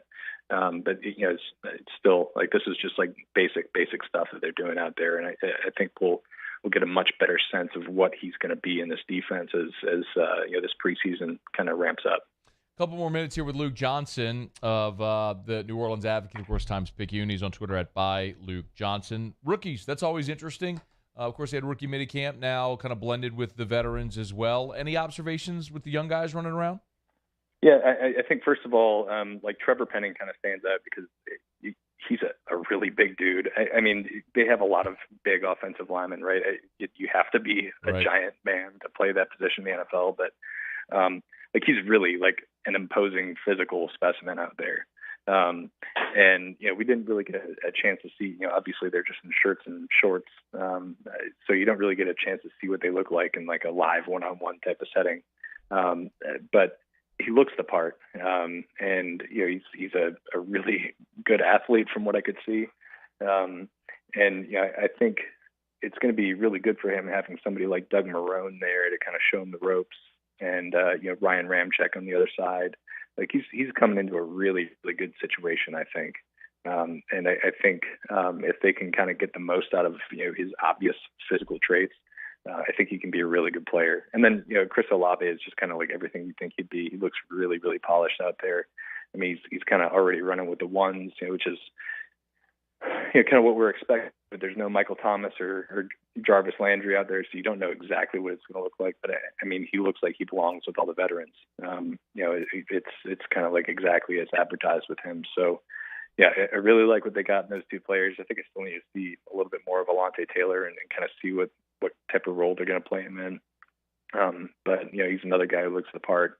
That's kind of just what they do, right? Is they find these guys who have these really, really great physical traits, and they find a spot that really works for them. And all these guys are really sharp guys. We kind of made a big deal out of it during the draft. They're all captains, respected team leader types. So you kind of fit those two things together, and you end up getting a team that's won 59 games or whatever the last 5 or 6 years. So I think they just kind of fit the Saints prototype of players. I'm impressed so far. Luke, last thing, when you cover the team on a day-to-day basis like you do, you become accustomed to seeing certain things.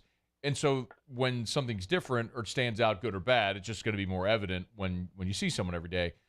Anything like that? A player that you noticed either physically or what their role was? Anything else like jump out when you were out there? Honestly, really today I was trying to look into if the team kind of felt or operated any differently with Dennis Allen out there instead of Sean Payton. I don't think any individual players really, really just popped today. Outside of just the shock of seeing Tyrann Mathieu in the Saints jersey. Mm-hmm.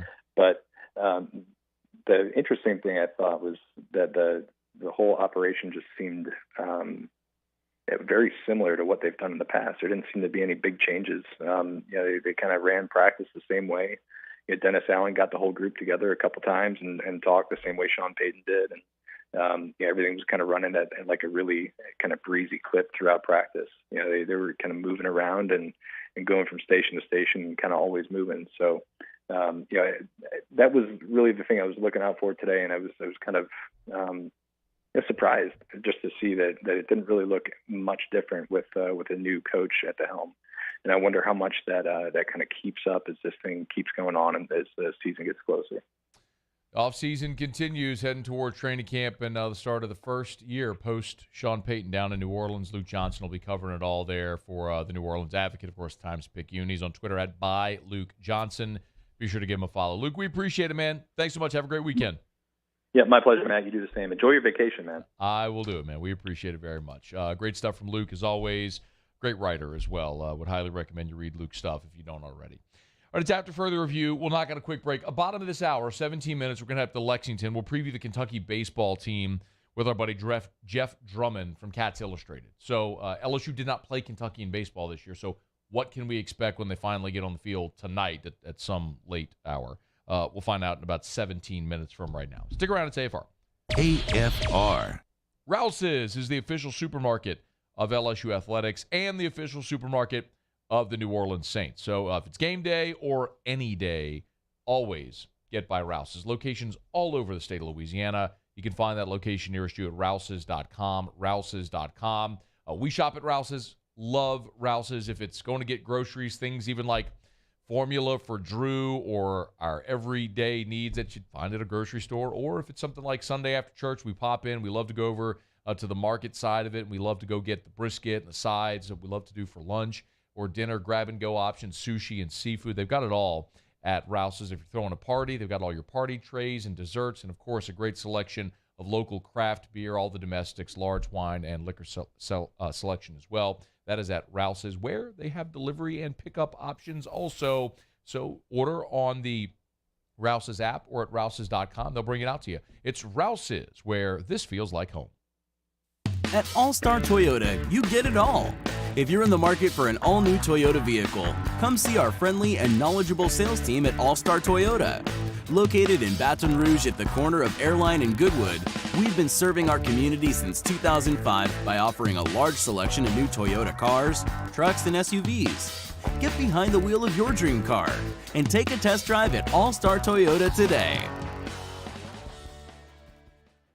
ITI's got all these programs. Once I started and learned everything about the school, it was worth it. The challenges that ITI presented me with, it allowed me to build myself up. All because of ITI, I actually was able to get a job within 3 months before graduation in my field. Get the hands-on training you need for the job you've always wanted. With so many companies hiring right now, it's the perfect time to come to ITI Technical College. Enroll today for a better life. Join 100.7 The Tiger and Our Lady of the Lake Ascension, Saturday, June 25th at the Lamar Dixon Expo Center in Gonzales. Enjoy live music from Ted Durr, Mike Broussard and the Night Train, and Jamie Badron and the Kickin' Cajuns. Make sure you grab a delicious plate of jambalaya from the Mike Ward's Liberty Safes Jambalaya Cook-Off to raise money for the Alzheimer's services of the capital area. The Swamp Pop Music Festival with Supreme Chevrolet. Louisiana's country station. 100.7 The Tiger. Gulf Coast Bank and Trust is giving our customers the power to bank anywhere, anytime during this challenging event. And we're right there with you. Our mobile banking app is a smart way to manage your money and time. Gulf Coast Bank and Trust, the bank that cares about you. If you're in an accident, a car accident, a slip and fall where you're injured, you need to call an attorney. The defendant insurance company, it's their goal to close the case as quickly as possible and pay out the least amount of money as possible. That's why it's important to call an attorney and call the law offices of O.C. Brown. At the law office of O.C. Brown, we're a family-owned firm. We want to be your law firm for a lifetime. Eli's always been into grilling. It took us a while to see it, but the signs were there. What are you doing, Eli? I knew grilling was my thing. I have been talking about it throughout my career. Happy with the results? I am. Got the new grill from barbecueguys.com. It performed great. My advice, as I always told my boys, do more of what you're born to do. Barbecue Guys, for those who were born to grill. You want cheese on your burger, Pops? I'll take a little cheese.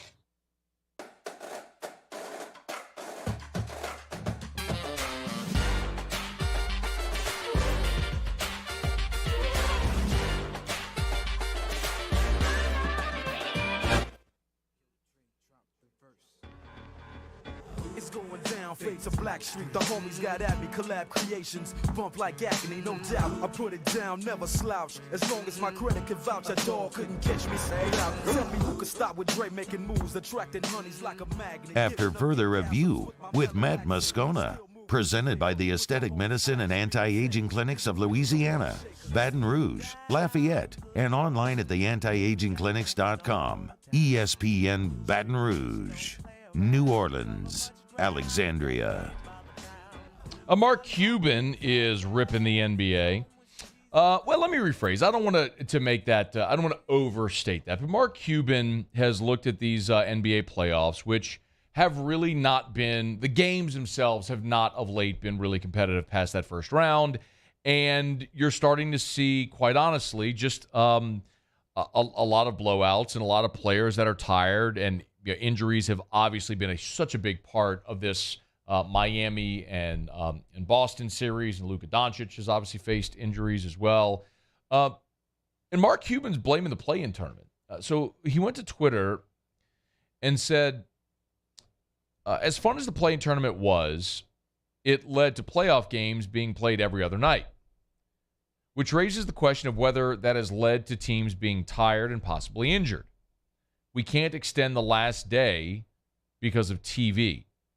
So the play-in, he says, should the play-in be just 8th seed or not at all?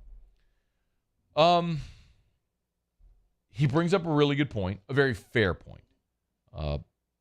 Marcus Smart's got an injured ankle. Jimmy Butler hurt his knee. Robert Williams for the Celtics, he's been in and out. Luka, as we talked about, has looked tired throughout these playoffs.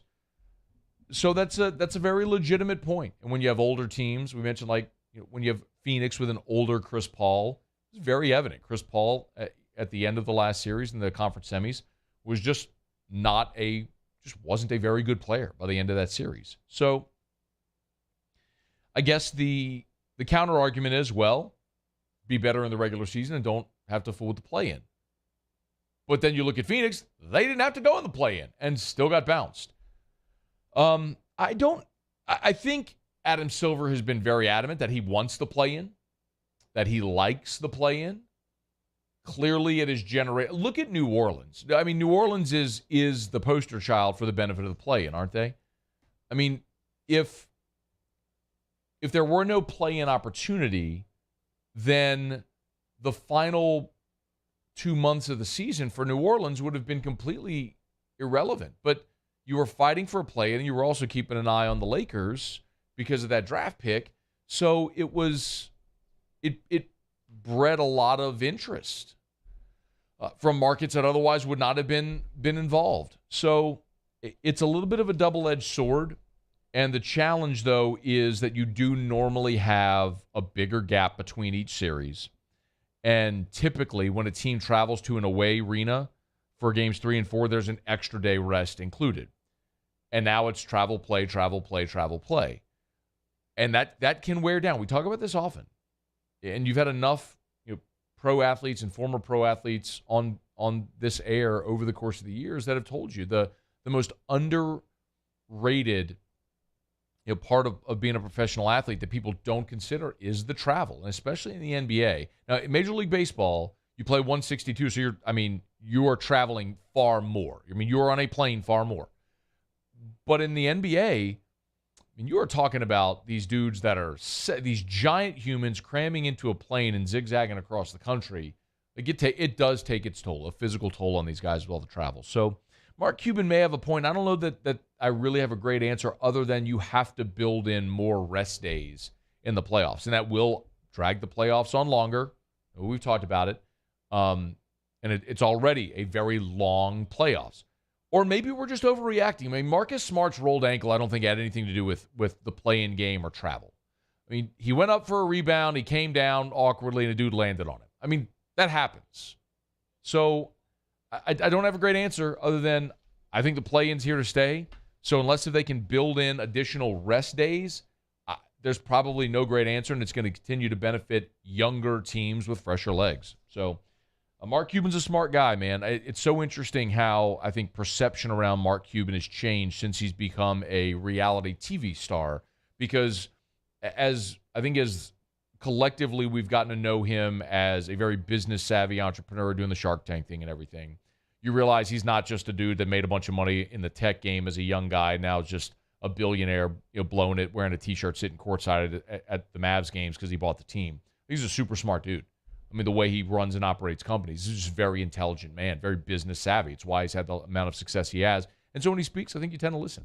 And he's not afraid to be outspoken, clearly. So, look, I mean, as a Pelicans fan, I love the play-in this year. It benefited my favorite team. So I'd love to see it. Will it remain, and what format? That remains to be seen if Mark Cuban is able to generate any type of awareness around that. All right, it's after further review. A former Saint great has changed his name. I'll talk about that in just a second. Let me remind you about Hudco Roofing, HudcoRoofing.com. Tell you every single day, do business with someone you know, Hudco Roofing and HudcoRoofing.com. That's me, that's Ryan Terrio, that's Richard Tilley, Sam Hay, Jeff Hudson, John Michael Garcia. You hear me mention my partners at Hudco because these are all Louisiana people. A company that was Louisiana-born for more than 20 years, Louisiana-owned, Louisiana-operated. We even use Louisiana shingles, the CertainTeed shingles that are manufactured in the Shreveport plant. That's us at Hudco Roofing. Listen, storm season, it's part of Louisiana. Hail and hurricanes, we deal with it, which means roof damage is also just part of living here. At Hudco, we'll always give you a free, no-obligation roofing inspection. Just give us a call. We're happy to come give you that free inspection. As I say all the time, there's only 2 ways to know if you have roof damage. Number 1, let us come do an inspection. Or number 2, wait till it rains and you have water in the house. Got an email yesterday from a listener who said, hey, Matt, rained hard, getting water running down my walls. Can you all come do an inspection? Absolutely. Give us a shout. And I'm happy to facilitate. You can always email me directly, matt@hudcoroofing.com, matt@hudcoroofing.com. Do business with someone you know. Hudco Roofing, HudcoRoofing.com. All right, it's after further review. Ricky Williams changed his name. No, seriously. Former Saints running back, the 1998 Heisman Trophy winner, the guy who for whom Mike Ditka traded an entire draft. Of course, donned a dress on a cover of, was it ESPN the magazine or SI? I don't remember exactly. But Ricky Williams has said that he's changed his name. He was a guest on the Dan Le Batard show, and Ricky Williams, who's his birth name is Eric Williams, Errick, is Ricky Williams' given name, and he changed his name. He's gone to the Social Security office and changed his name to Eric Miron, Miron, which is his wife's last name. So Ricky Williams has changed his name to take his wife's last name. He said he kind of did it for relational stability and all that sort of stuff. So regardless of how you feel about it, Ricky Williams kind of has always been a little bit of an odd cat. We know that he was diagnosed with social anxiety disorder during his playing days with the Saints. But even when he was at the University of Texas, just such a stud, man. When he set the college football career rushing mark, I still remember watching the game against Texas A&M when he broke off a long touchdown run around the left side for a score, which was the record setter. He was sensational. And, I mean, Mike Ditka did him no favors. And expectations, of course, always sort of are bred, out of the reality, or expectations dictate reality is probably a better way to say it. But Ricky Williams played 38 games for the Saints, rushed for over 3,000 yards. Saints traded him to Miami, and he left in 2010 as a free agent, missed 2 seasons, and then returned with the Baltimore Ravens. In his career, Ricky Williams, or Ricky Miron now, rushed for 10,009 yards in his career. He had 66 rushing touchdowns, and he had over 300 catches for 2,600 yards in his career. Ricky Williams was a really, really good professional football player. For perspective, Ricky Williams ran for 10,009 yards in his career. He is one of only 31 backs in the history of the NFL, one of only 31 in history to rush for 10,000 yards. Incredible.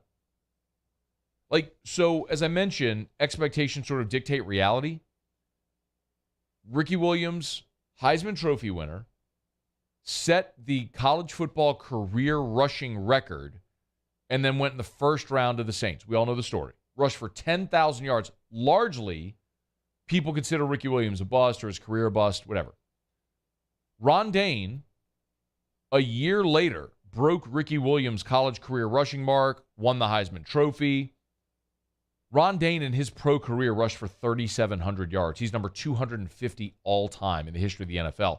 People don't consider Ron Dayne a bust because of what the expectations were and what they were on Ricky Williams. He had a very good pro career. I mean, there's only 30 running backs in the history of the National Football League that ran for more yards than Ricky Williams. And he took a 2-year hiatus when he went to go live on a beach in Australia and smoke weed. God bless him. Do you, man. Be happy. But he was a really, really good football player, and obviously had the injury with New Orleans in 2000 as well. But, man, it's so similar. I think of, A-Rod with the Yankees or Leonard Fournette at LSU, guys who were spectacular, but whenever you come in with such outsized expectations, it's almost impossible ever to live up to them. I mean, A-Rod was a multiple-time MVP and a World Series champion with the Yankees, but he was never really beloved because he could never live up to the expectation that was set for him. And I know there was the steroids and all that stuff as well. And then Leonard Fournette was the highest-rated player ever to sign with LSU, and he was a guy that we had talked about since he was in the 8th grade. So when he got on campus, even the amazing 2015 season he had, rushing for 1,000 yards as a freshman, which I'm jogging my memory. I don't know if it had ever been done that a freshman had rushed for 1,000 yards at LSU, or if it had been decades since it had been done. I mean, Leonard Fournette was sensational, but what the expectations were and then how 2015 ended, we sort of forget how great he was. But same goes for Ricky Williams, who has changed his name now to to Ricky Miron, M-I-R-O-N. And oddly enough, he said he did it about a year and a half ago. It just, I guess, hadn't told anybody. But if he is officially no longer Ricky Williams, he is, according to the government, Ricky Miron, M-I-R-O-N. Still a Heisman Trophy winner, still a former Saints first-round pick, still a 10,000-yard rusher in the history of the NFL, which didn't happen much. All right, it's after further review. Let me knock out a break. We'll come back. Excited about this. We'll head up to Lexington. Our buddy Jeff Drummond joins us next. Give us a preview of the Wildcats as LSU and Kentucky play tonight at the SEC tournament. Hoover, stick around. AFR. Come on over to Corval Toyota to pre-order your next vehicle, and you'll never pay over MSRP. Browse, reserve, pick up, and enjoy. It's that simple. So come on down to Happy Town. That's Corval Toyota in Opelousas, Happy Town, USA. I've been doing business with Luba for 25 years. They're dependable, trustworthy. It's just the attention to detail with our clients. Our folks have years and years of experience. They're highly trained professionals, but many companies have that asset. What I'd like to think makes Luba a bit different is that we use those talents in a way that truly is dedicated to serving the needs of the folks who depend on us.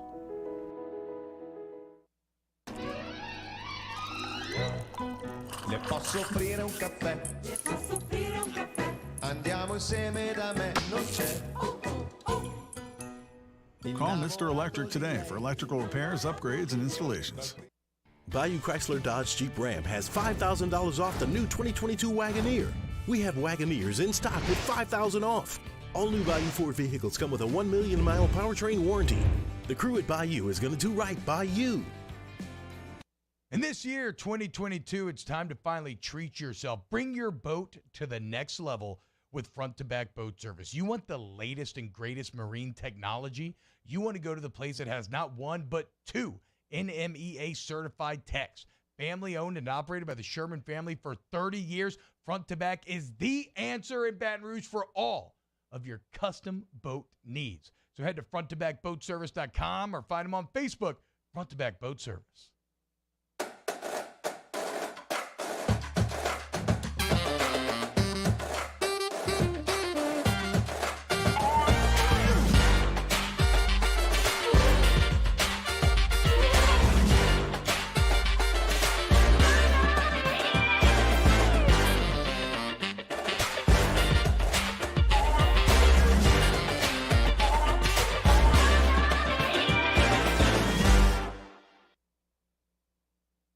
Are you a licensed contractor? There's lots of good contractors in Louisiana doing work the right way, but unfortunately, too many unlicensed contractors are working outside the licensing requirements. Working as a contractor in Louisiana requires a license for the company doing the work.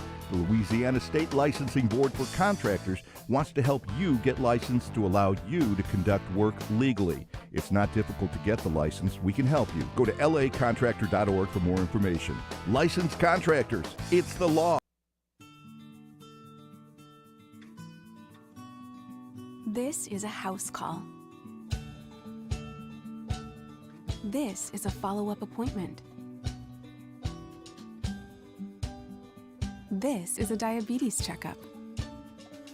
This isn't just more convenient care, it's more advanced care. This is innovating healthcare at Louisiana's #1 hospital, Auctioner. Crime has serious consequences, but anyone can make a mistake.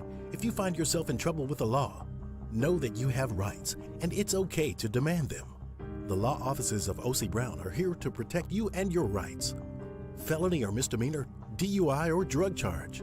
No matter what crime you're accused of, you still have rights. Let the law offices of O.C. Brown uphold them. Call 225-343-1111. Your law firm for a lifetime.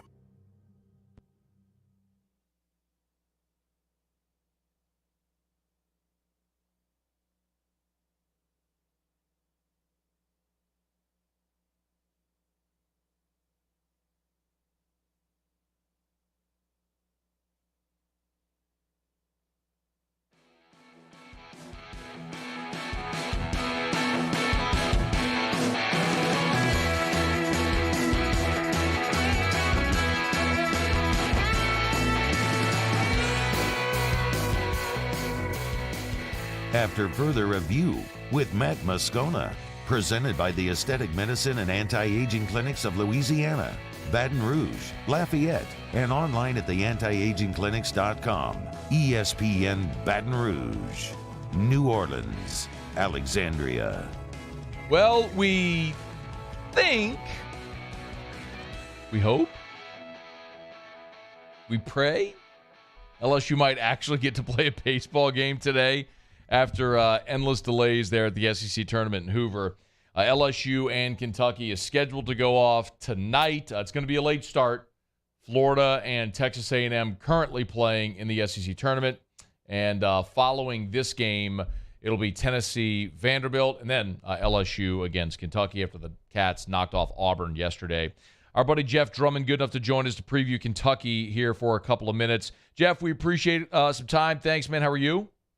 I'm doing well, Matt. How about you? Man, I'm doing really well. Thanks for making the time, for squeezing us in here today. Give me a thumbnail here on, from the Kentucky perspective, what is on the line in Hoover for Kentucky in this tournament? Well, there's a lot of things on the line potentially. We've been debating for the greater part of 2 months now whether Nick Mingione will be back, as head coach here. And it looks like at one point in the middle of the season, I would have said very, very unlikely. But with the kind of May that they have had and the resume they're putting together where they might be on the verge of a possible NCAA tournament bid, if they can win a game or two more down in Hoover, it's starting to look a lot more favorable for him. The guys are, fighting really hard for him. The team hasn't given up, which is always a good sign when the coach is on the hot seat. So there's all kinds of different storylines. You're going to, see a Kentucky team that's pretty hungry, I believe, in this kind of 2 or 3 game series with LSU. 12 and 18 in conference play. Is there a general sense when you look at RPI, when you look at the win-loss record, how many wins Kentucky feels they need in Hoover to earn a regional berth? They kind of feel like the magic number is 2 more, I think, to get over that hump. Usually it's been 14 total SEC wins. That's kind of been the magic number, I think, for bubble teams. It might not be this year because there's a whole lot of teams across the country kind of sitting on that same bubble. So a lot of it depends on what other people do as much as what Kentucky does. But they got to have at least 1 more and probably 2. Then that RPI is going to creep into the 40s, and they are going to have more top 10 RPI wins than about 6 teams in the current top 10 do. So they can make a good case for themselves, but they've got a pretty big task ahead to try to find a way to beat a tradition-rich program like LSU. We're going to talk about tonight's game and the matchups in just a second. The most impressive thing Kentucky's done all year, obviously, is take 2 out of 3 from Tennessee, which, Tennessee's just been by far the best team in the country all season long. How did they do it? A combination of things. I think, for one, as anybody knows, following baseball, every great team runs into that kind of lull or that wall eventually and has that series that kind of brings them back and recenters them. And I think that was the case for Tennessee that particular weekend. We also had our typical wild, unpredictable weather up here. It was windy. It was cold. It rained. All kinds of crazy circumstances behind that. And on top of that, Kentucky just, played really well and probably got the best pitching they've gotten all season. Let's look at today. Speaking of pitching, what is do we know who Kentucky plans to start in this game tonight against LSU? I haven't heard anything official. There's a lot of chatter out there that probably Mason Hazelwood, who's thrown the ball really well lately, but they've got a lot of different options. They may go with some sort of committee approach. That's worked well for them. I think they used that to the high degree of success, too, in the Tennessee series. And some of these others, the Auburn series that closed out the regular season. So they've got plenty of options, and those guys are probably throwing the ball better than they have all season. Hazelwood is a lefty, and LSU this year has struggled with lefties, although they did pretty well in that Vanderbilt series. Give us a thumbnail scouting report on Mason Hazelwood. A kid that he's a local product from nearby here, an in-state guy. Had Tommy John surgery, bounced back for that rather quickly, and got back in action this season sooner than we expected. Like a lot of those guys who have that surgery these days, came out throwing the ball as well or even harder than he had before. Has probably 3 or 4 good pitches that he can lean on. And typically he's one of those guys that if he can get through the first inning and settles into a routine, he can be really, really good if he gets that rhythm going. But the first inning's been a problem at times for him. What if it is Hazelwood or if it is an approach? How has the Kentucky staff fared this year? I mean, look, I can obviously look at a box score and see a staff ERA of 4.78 and and your strikeout to walk ratio. But how would you describe either the strengths and or weaknesses of this staff? For the season as a whole, it's been feast or famine. They've been either really good or really like a train wreck at times, and that could be said for Kentucky's hitting at times too. Inconsistency has marked their entire season, but that staff seems to have kind of figured out some roles now, and they've embraced that committee where they try to have guys who go 2 or 3 at a time and really do their best in that job. Really good job by Roselle, the pitching coach, of bringing this bunch together and overcoming a lot of their weaknesses, camouflaging weaknesses in some ways. And then you got 2 guys like who've already thrown in this tournament, Sean Harney and Tyler Guilfoyle, who are just super competitors that go out and throw strikes and get guys out. How much could Guilfoyle give them? I know he pitched at the end of the game yesterday. How much could he give them today if they needed him? It wouldn't be a problem today, I don't think, to bounce back, give them some. He'll go 3 or 4 innings at times. But I think they probably prefer not to do that if possible. But he's available, I would say, if he needed to be. Jeff Drummond, he's on Twitter at JDrumUK. Cats Illustrated. Appreciate a couple of minutes here, just a few more minutes as we talk about this Kentucky team. Flip it over offensively. Give us the thumbnail of that lineup, strengths and weaknesses. It's kind of an inconsistent group. They feed off of each other like a lot of teams do. When they get on a roll, it seems like it's contagious and a lot of guys hit. And then there's other times when you watch them like they did early in the Auburn game, 6 guys in a row go up there and strike out. Yeah. But Chase Estep had a big year at third baseman.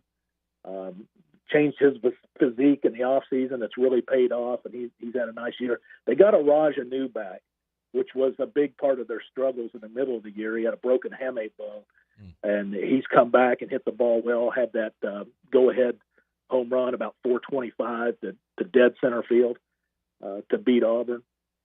And Plastiak at first base, another guy with a lot of pop. So there are some dangerous bats there. They're not a high-average team. But when they connect, they can put up some decent power numbers. Would if it went Kentucky's way tonight, Jeff, would they rather play an offensive game or a low-scoring game like they did against Auburn? In most of the high-scoring games that I've seen, it has not turned out well for them. So I think they would much prefer for these pitchers to kind of keep the momentum going that they've had and keep this thing down to a reasonable score. A lot on the line tonight. I assume they're going to play it, man. I'm hopeful they're going to play it. I'm not sure I'm going to make it till 1 a.m. or whenever it may wrap up. I'll do my damnedest. But, Jeff, we appreciate a couple of minutes, man. He's on Twitter at JDrumUK. I'll give him a follow. He's Jeff Drummond from Cats Illustrated. Thanks, Jeff. Yeah, anytime, Matt. All right.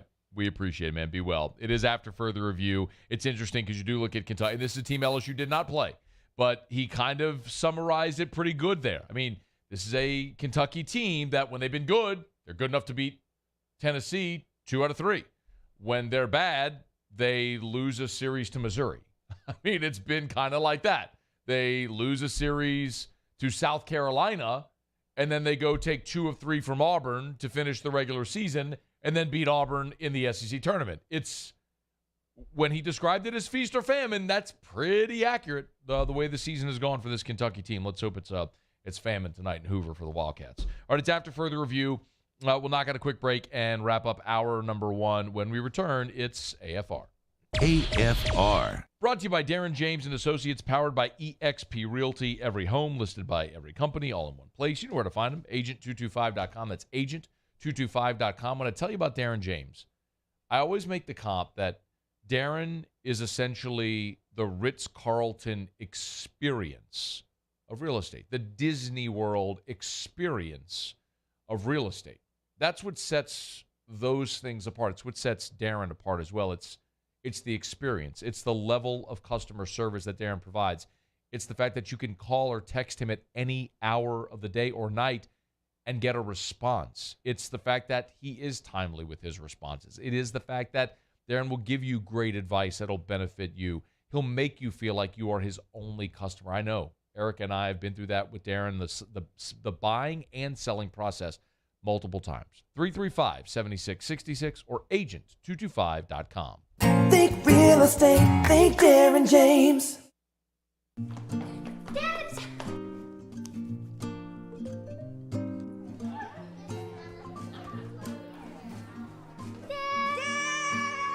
Kids have staked out their place at Ochsner Medical Complex The Grove, where more than 30 pediatricians and pediatric specialists are all conveniently located under one roof, so you can spend less time driving and more time keeping your kids well. Yes!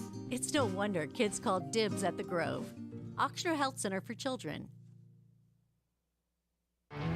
There it is, the extra mile, on the border of expected and extraordinary, for those willing to go further. Like vans customized for work or play, with safety and tech to keep you connected.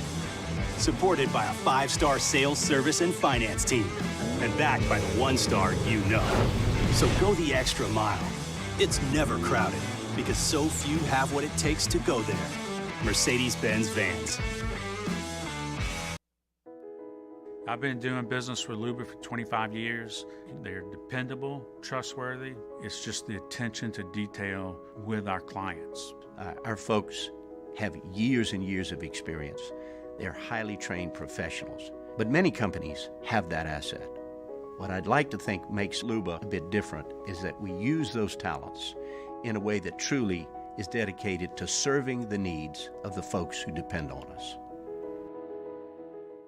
Gulf Coast Office Products is a nationally recognized Savin office equipment dealer based right here in Louisiana. Over 100 employees strong, Gulf Coast has the boots on the ground to support all vertical markets from education, engineering, legal, and finance. With the latest in office technology from desktop to production segment units, Gulf Coast and Savin have the perfect fit for you. Call 225-756-2644. That's 756-2644 for Gulf Coast Office Products. ServiceMaster Elite create clean, disinfected work environments. As a local business, we take pride in serving the New Orleans and Baton Rouge areas. Our cleaning protocols follow CDC and OSHA standards for healthcare settings, offices, senior living, restaurants, and industrial plants. Contact ServiceMaster Elite to get your operation ready for reopening with germ disinfection cleaning. ServiceMaster Elite, the trusted choice in professional cleaning since 1996. Join 100.7 The Tiger and Our Lady of the Lake Ascension, Saturday, June 25th at the Lamar Dixon Expo Center in Gonzales. Enjoy live music from Ted Durr, Mike Broussard and the Night Train, and Jamie Badron and the Kickin' Cajuns. Make sure you grab a delicious plate of jambalaya from the Mike Ward's Liberty Safes Jambalaya Cook-Off to raise money for the Alzheimer's services of the capital area. The Swamp Pop Music Festival with Supreme Chevrolet, Louisiana's country station.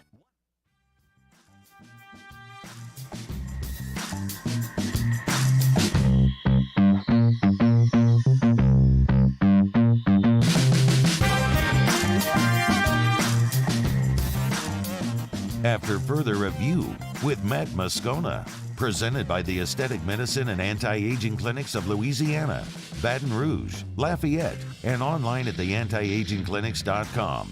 ESPN Baton Rouge, New Orleans, Alexandria. All right, wrapping up hour number 2. As always, brought to you by the Aesthetic Medicine and Anti-Aging Clinics of Louisiana. Blue Bond in Baton Rouge, Ambassador Caffrey and Lafayette, and online at theantiagingclinics.com. Dennis Allen met with the media after Saints OTAs today.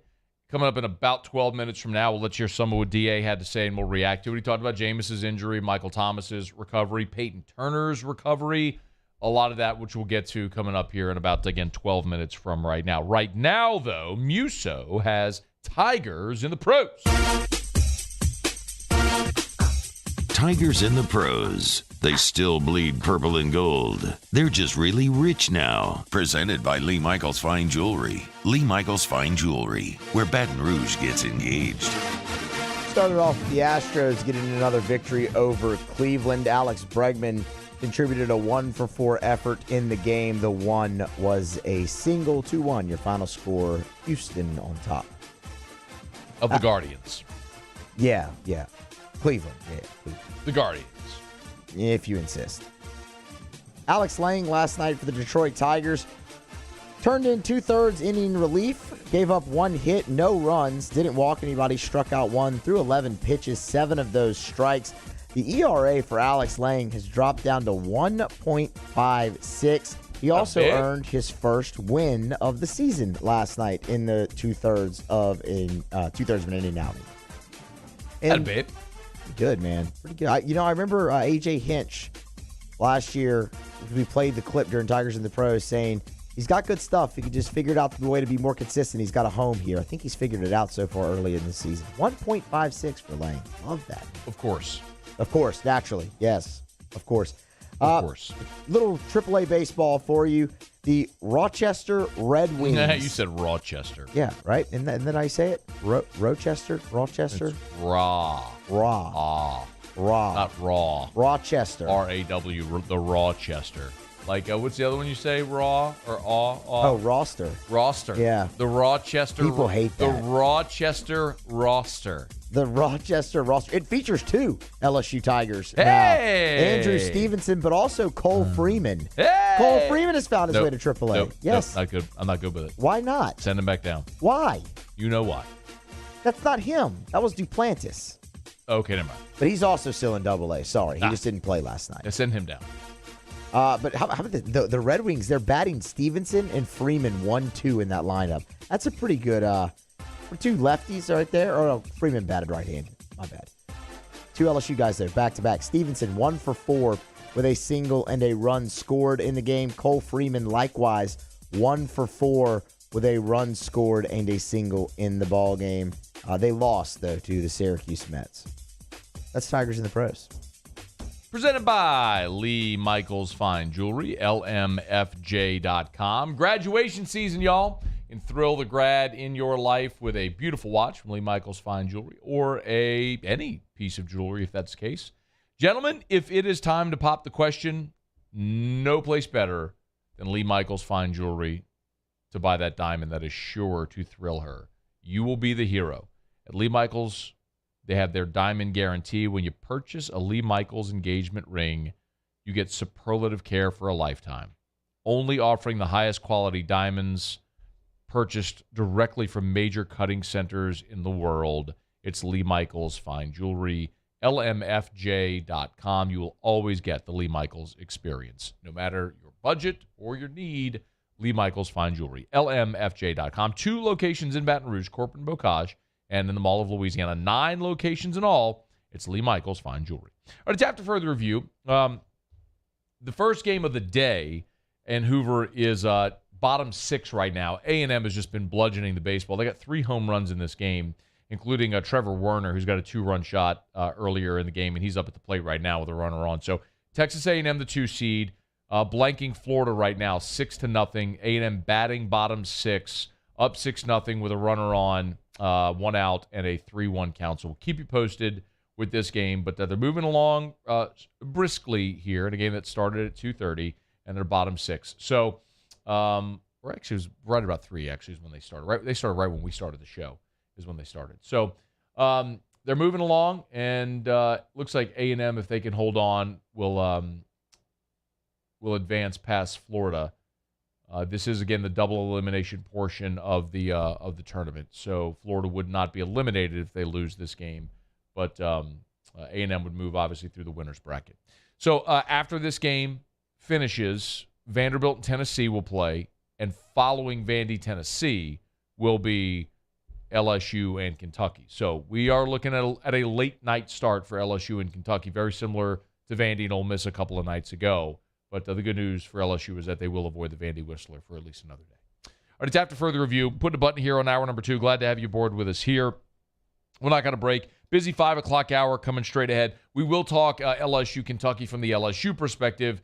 Former Tiger pitcher Krista Mui in 20 minutes from right now. We'll talk to Demouy about how LSU sets up its pitching tonight, what you can expect, what it's like going through lengthy delays in the tournament and being, called on out of the bullpen in the postseason, something Demouy did plenty of times on national championship teams. So that's coming up again in about 20 minutes from right now. SportsCenter gets you caught up on national headlines after SportsCenter when we come back. Dennis Allen talking Saints OTAs and injuries. That's coming up right here, hour 3 of AFR. AFR. DraftKings is an official sports betting partner of the NBA. And all throughout the NBA playoffs, of course, the finals are almost upon us. All throughout the NBA playoffs, remember, bet just $5 on any NBA playoff game, and if the team you bet on wins, they'll give you $150 in free bets, boom, instantly. But you got to use the promo code Baton Rouge. So download the DraftKings Sportsbook app, use the promo code Baton Rouge. Again, download the DraftKings Sportsbook app, use the promo code Baton Rouge, bet just $5 on an NBA playoff game. If it hits, you get $150 in free bets. Also, if you're not a new customer, same game parlays. The more legs you add, the more money you can win. If one of your legs doesn't hit, no worries. They'll refund you $25 in a free bet only at the DraftKings Sportsbook app. Download the DraftKings Sportsbook app and use the promo code Baton Rouge. 21 and older, physically present in Louisiana. Availability varies by parish. Eligibility restrictions apply. See DraftKings.com/sportsbook for full terms and conditions. Licensee partner Golden Nugget, Lake Charles. Gambling problem? Call 1-877-7-STOP. Gulf Coast Bank and Trust is giving our customers the power to bank anywhere, anytime during this challenging event. And we're right there with you. Our mobile banking app is a smart way to manage your money and time. Gulf Coast Bank and Trust, the bank that cares about you. Before we begin any electrical work here, we perform a home safety check that begins at your electrical panel to make sure that you and your family are safe. For all your upgrades, installations, and repairs, call Mr. Electric. Bayou Ford has the new inventory to get you in a new Ford truck or SUV today, or customize your next vehicle just the way you want it. All new Bayou Ford vehicles come with a 1 million mile powertrain warranty. The crew at Bayou Ford is going to do right by you. It's no secret. The best oysters in Baton Rouge are at Jolie Pearl Oyster Bar. Enjoy mouth-watering South Louisiana flavor and oysters from all over the country. And don't forget our nightly drink specials.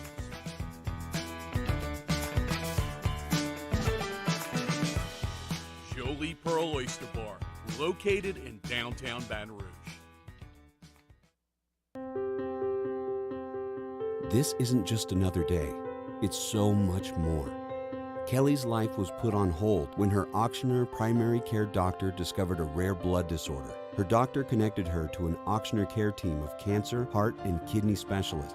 With multiple primary care locations around Baton Rouge, same-day appointments, and online scheduling, we're relentless about keeping you healthy. Auctioneer Baton Rouge, innovating healthcare for Kelly. If you're in an accident, a car accident, a slip and fall where you're injured, you need to call an attorney. The defendant insurance company, it's their goal to close the case as quickly as possible and pay out the least amount of money as possible. That's why it's important to call an attorney and call the law offices of O.C. Brown. At the law office of O.C. Brown, we're a family-owned firm. We want to be your law firm for a lifetime. Eli's always been into grilling. It took us a while to see it, but the signs were there. What are you doing, Eli? I knew grilling was my thing. I have been talking about it throughout my career. Happy with the results? I am. Got the new grill from barbecueguys.com. It performed great. My advice, as I always told my boys, do more of what you were born to do. Barbecue Guys, for those who were born to grill. You want cheese on your burger, Pops? I'll take a little cheese.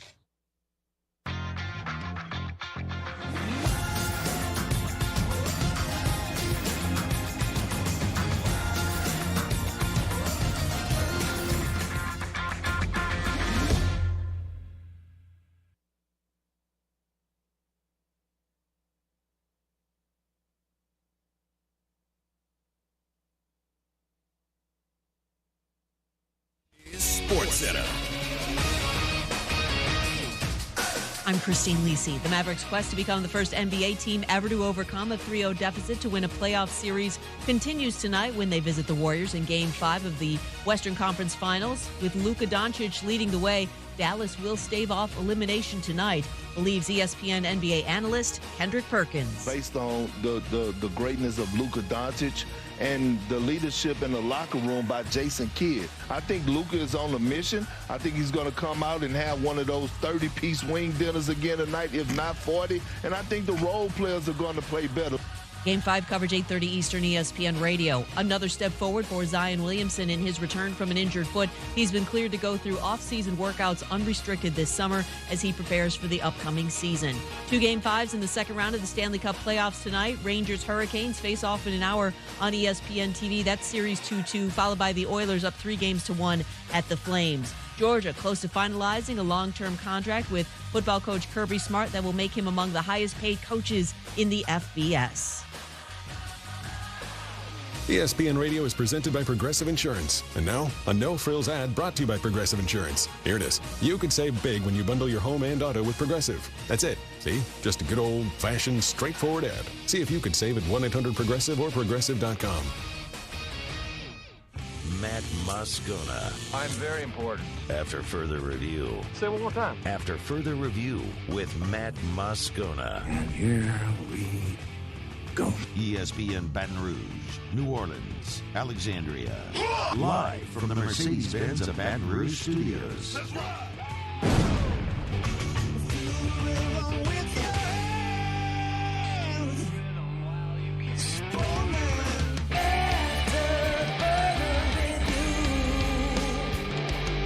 Hour 3, off we go. Welcome aboard. Glad you're with us. AFR, presented by the Aesthetic Medicine and Anti-Aging Clinics of Louisiana. I'm Matt. This is Shaq O'Neal, and I hate Matt. Paul O'Neal. They're chanting Paul O'Neal's name. Musu. And Mr. Toby Tomplay.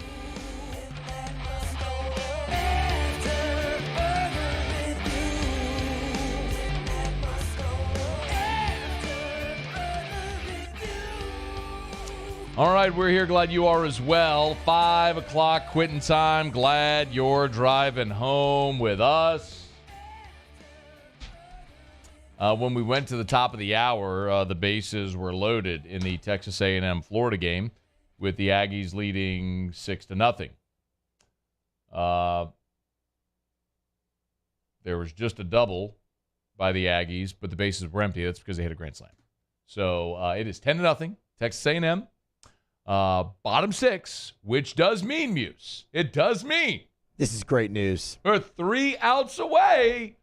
3 outs away from a 10-run rule. From ball game. From run rule. So the 10-run rule of the run rule is in effect at the SEC tournament. So A&M, please add some insurance here. Yeah. That would be wonderful. But, yeah, they're 3 outs away. If Florida, they can get out of the 7th without allowing a run to Florida if this holds from this game ending early. So that would be huge. I mean, you'd be talking about roughly a 2.5-hour game, which would get things moving, which means, of course, Tennessee and Vanderbilt could get to playing, and then LSU wouldn't start like at 11 o'clock at night. Yeah, they might start at like 9:30 or something. Tennessee, I don't know if this is a live shot, but they're showing Tennessee getting off the bus. It's like, you might want to hurry up. Yeah, come on. Get moving now. There's Vanderbilt. I wonder if the Whistler's going to be on the bus with them anyway. They got their own buses. Their bus is anchored down. I guess they drove their own bus down from Nashville. Nashville to Hoover. It's not. I guess that's not bad. It's not bad. No, it's not bad. All right, it's after further review. Krista Mui be with us here in about 10 minutes from right now. Former Tiger pitcher. We'll preview LSU, Kentucky, how he thinks LSU should handle this weekend, handling the SEC tournament, heading to regionals, rest, all that sort of stuff. We'll get into that with Demouy. All right, Saints have been on the practice field past few days for OTAs. Dennis Allen met with the media after practice there at OTAs to update a lot of things that have been happening with the organization here in the offseason, and certainly the first opportunity to see a lot of these players for the first time this offseason, and the first time we've seen Jameis Winston doing on-field work for the New Orleans Saints since his injury. Now, we've seen a lot of training videos of Jameis rehabbing, but this was the first time we saw him in uniform at the Saints facility going through drills. Now, I say, let me clarify. I said uniform. This is just helmet, jersey, shorts. This is not a padded practice or anything, but he's out there with his teammates going through practice. Here was Dennis Allen updating Jameis Winston's progress. Yeah, look, I think he's looked good. I think he's made a lot of progress. We still got a ways to go to get him ready, but we like the progress he's making. We like where he's at, and hopefully that'll continue. Where's Mike Thomas in his rehab? The second part of that was a question about Mike Thomas and where he is in his rehab. We'll come back to that, Muse, if we could, because I want to stay on Jameis for just a quick second. Dennis Allen was asked point blank if Jameis would be a full go for the start of training camp. Here's what Dennis Allen had to say. That's certainly our plan. If I had a crystal ball and could tell you all these things, I'd probably be making a lot more money and doing something different. But yeah, I mean, our hope is that he's going to be ready to go for training camp. So that's what we're pushing for. Pushing for him to be a go for training camp. I mean, I'll remind you, and again, we're going to talk specifically about quarterbacks because that's a position Jameis plays, and Drew Brees was the quarterback for a long time. But when Drew Brees first signed with the Saints back in 2006, of course, he had the shoulder injury, and they weren't sure if he was even going to be ready for the start of the regular season. So he was very limited in camp and in the preseason as well. So Jameis being limited is not a big deal. Like, just to get him ready to roll. The other thing I'll remind you is, Joe Burrow suffered a more severe injury than did Jameis at about the same point in the season, a year apart, obviously, and Burrow was there for the start of the season. Now, Burrow, even by his own admission, didn't feel like a full go. He was fully himself until after their bye, midway point of the season, but was there at the start of the season. Jameis's injury was Halloween. So if you're talking about a 9-month recovery, he should be ready to roll. If not for camp, certainly by the start of the season. One more from Allen was asked, if he was surprised at how much Jameis is doing at this point. Look, with the way that he works and how hard he works, it doesn't surprise me. I think we got to continue to be smart with that, which I think we are. And, we're going to continue to push to get him better, but yet try to be smart about it. So Jameis Winston was out there. Michael Thomas was not. This was what you heard sort of the beginning of that question to Dennis Allen about Michael Thomas's recovery. I think he's doing well in his rehab. He's not ready yet, but he's here. He's rehabbing. He's getting himself better, and we're certainly anxious to get him out here. The most important part of that is that he's there.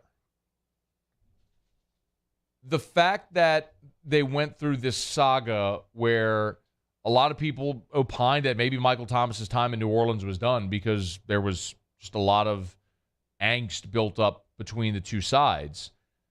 The fact that he's there tells you, man, that hatchet is buried. It is water under the bridge, and it is all about getting healthy and ready to roll again, to revert to the form when we last saw him fully healthy in 2019. He set the NFL record for reception in a season.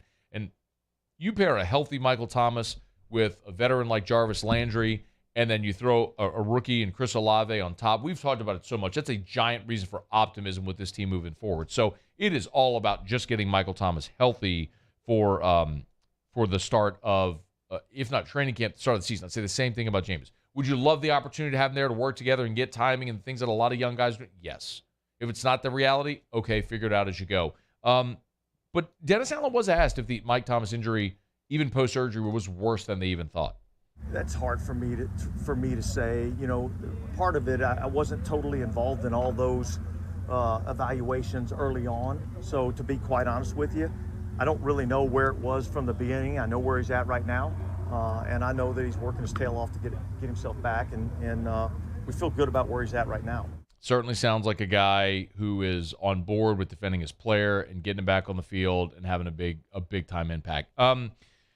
Another guy we didn't get to see a ton a year ago was first-round draft pick Peyton Turner, and that's, I think, a massively understated story because the Saints are, in effect, getting a healthy Peyton Turner, getting an additional first-round pick. It's almost like having 3 first-round picks because you didn't get anything out of Peyton Turner last year because he battled the injury coming out as a rookie coming out of the University of Houston. He was just injured in camp and then injured in the season. So the Saints with potentially a healthy Peyton Turner makes that even more valuable on the interior of that defensive line. Here was Dennis Allen updating Peyton Turner's rehab. Well, look, he's rehabbing right now. And so it'd be unfair for me to tell you exactly where he's at right now because I don't know the answer to that. I do think that there were some things that I saw in the little bit that he was able to play.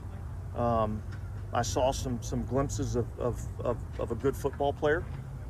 And I've seen some growth and maturity in terms of just being a pro throughout this offseason. So, my hope is that he is fully recovered, which we expect him to be, and that he comes out and does some good things for us this year. Want to remind you, Peyton Turner played in 5 games.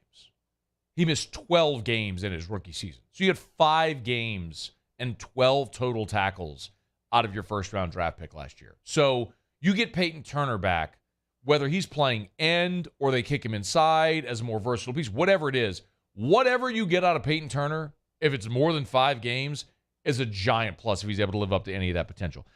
One more from Dennis Allen, and he did talk a lot about Tyrann Mathieu, which was so good to see Tyrann running out there in the 32. And as a veteran player, Tyrann Mathieu didn't need to be out there, but he said he wanted to be out there to get a feel for his new teammates and how things were going to go and starting to establish himself as a leader. There were a bunch of players who were not at OTAs, a bunch of very recognizable names who were not at OTAs. And here was, I'll come back and talk about it in a second, but here was Dennis Allen, this is number 4, but he was talking about the guys who were not at OTAs. I've had communication with everybody on our team, and so I'm well aware of who is and isn't here. We've had that communication. Certainly it's a voluntary program.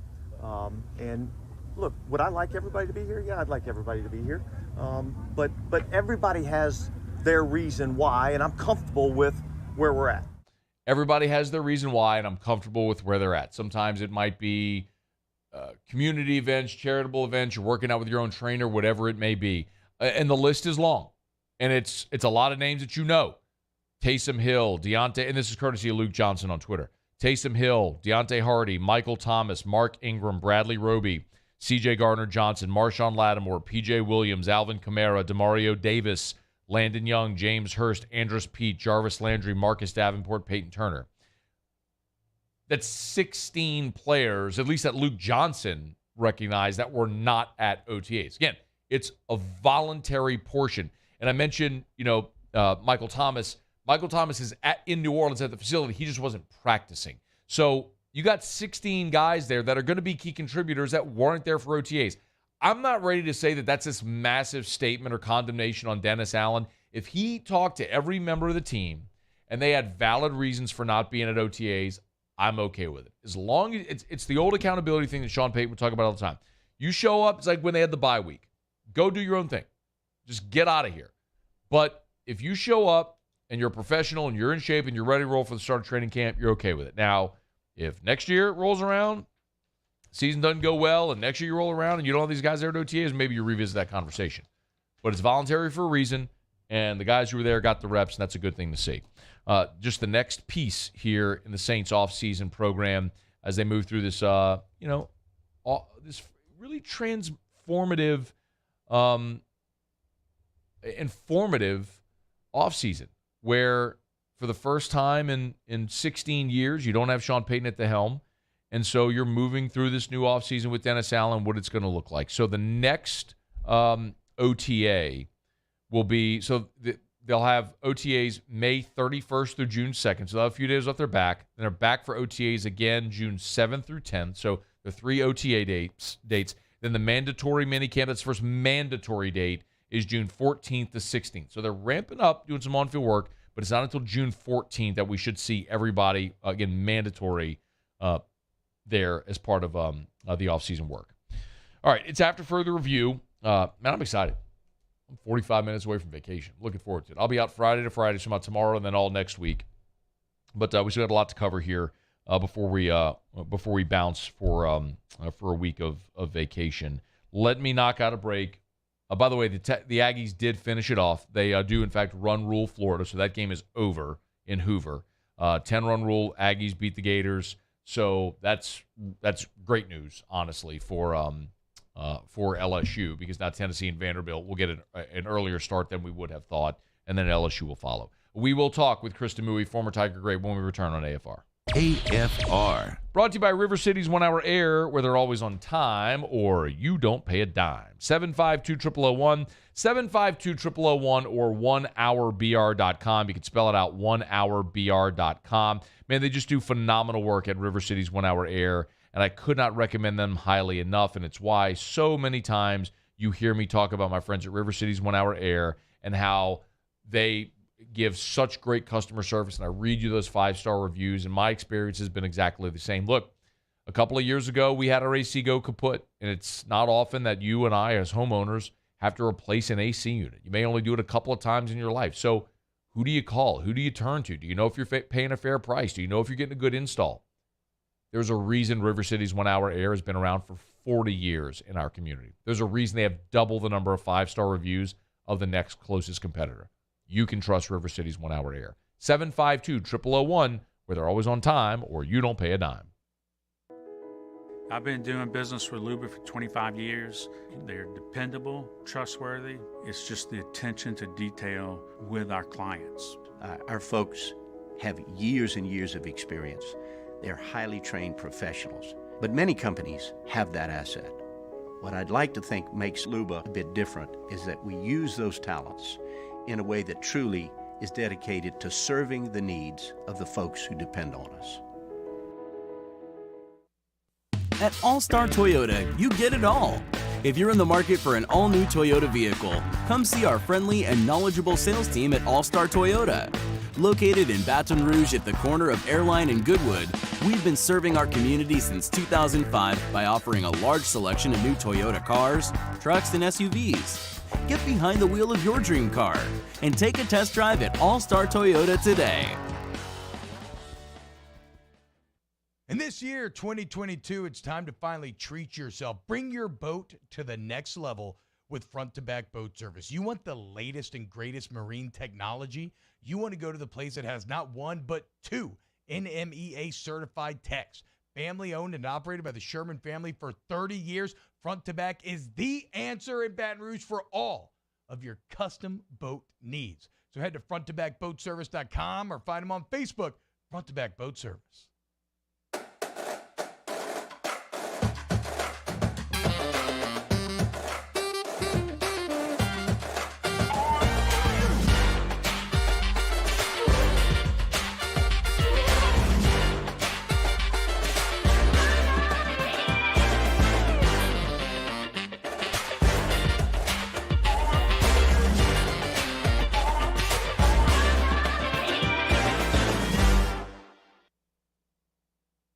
Are you a licensed contractor? There's lots of good contractors in Louisiana doing work the right way, but unfortunately, too many unlicensed contractors are working outside the licensing requirements. Working as a contractor in Louisiana requires a license for the company doing the work. The Louisiana State Licensing Board for Contractors wants to help you get licensed to allow you to conduct work legally. It's not difficult to get the license. We can help you. Go to lacontractor.org for more information.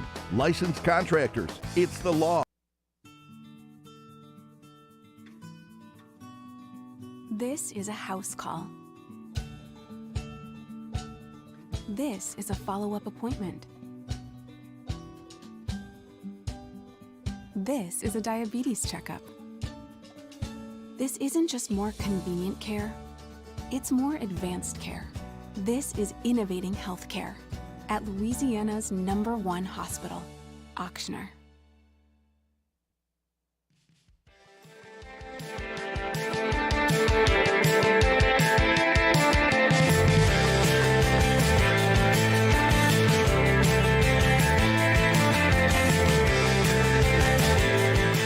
after further review with Matt Moscona.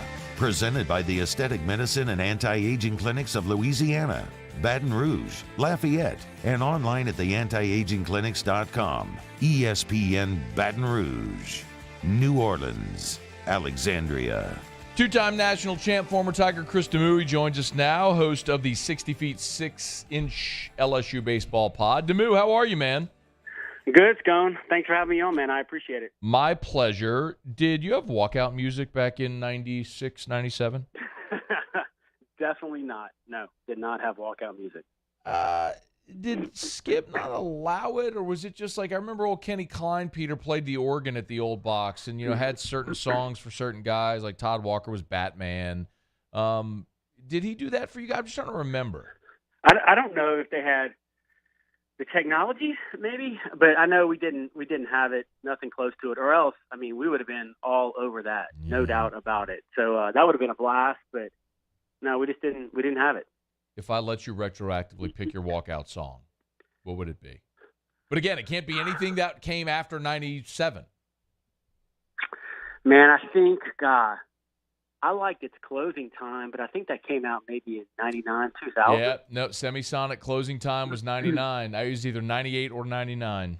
Yeah, because I remember that after LSU, I was still playing a little bit, kicking around. That was a cool song, but I don't know.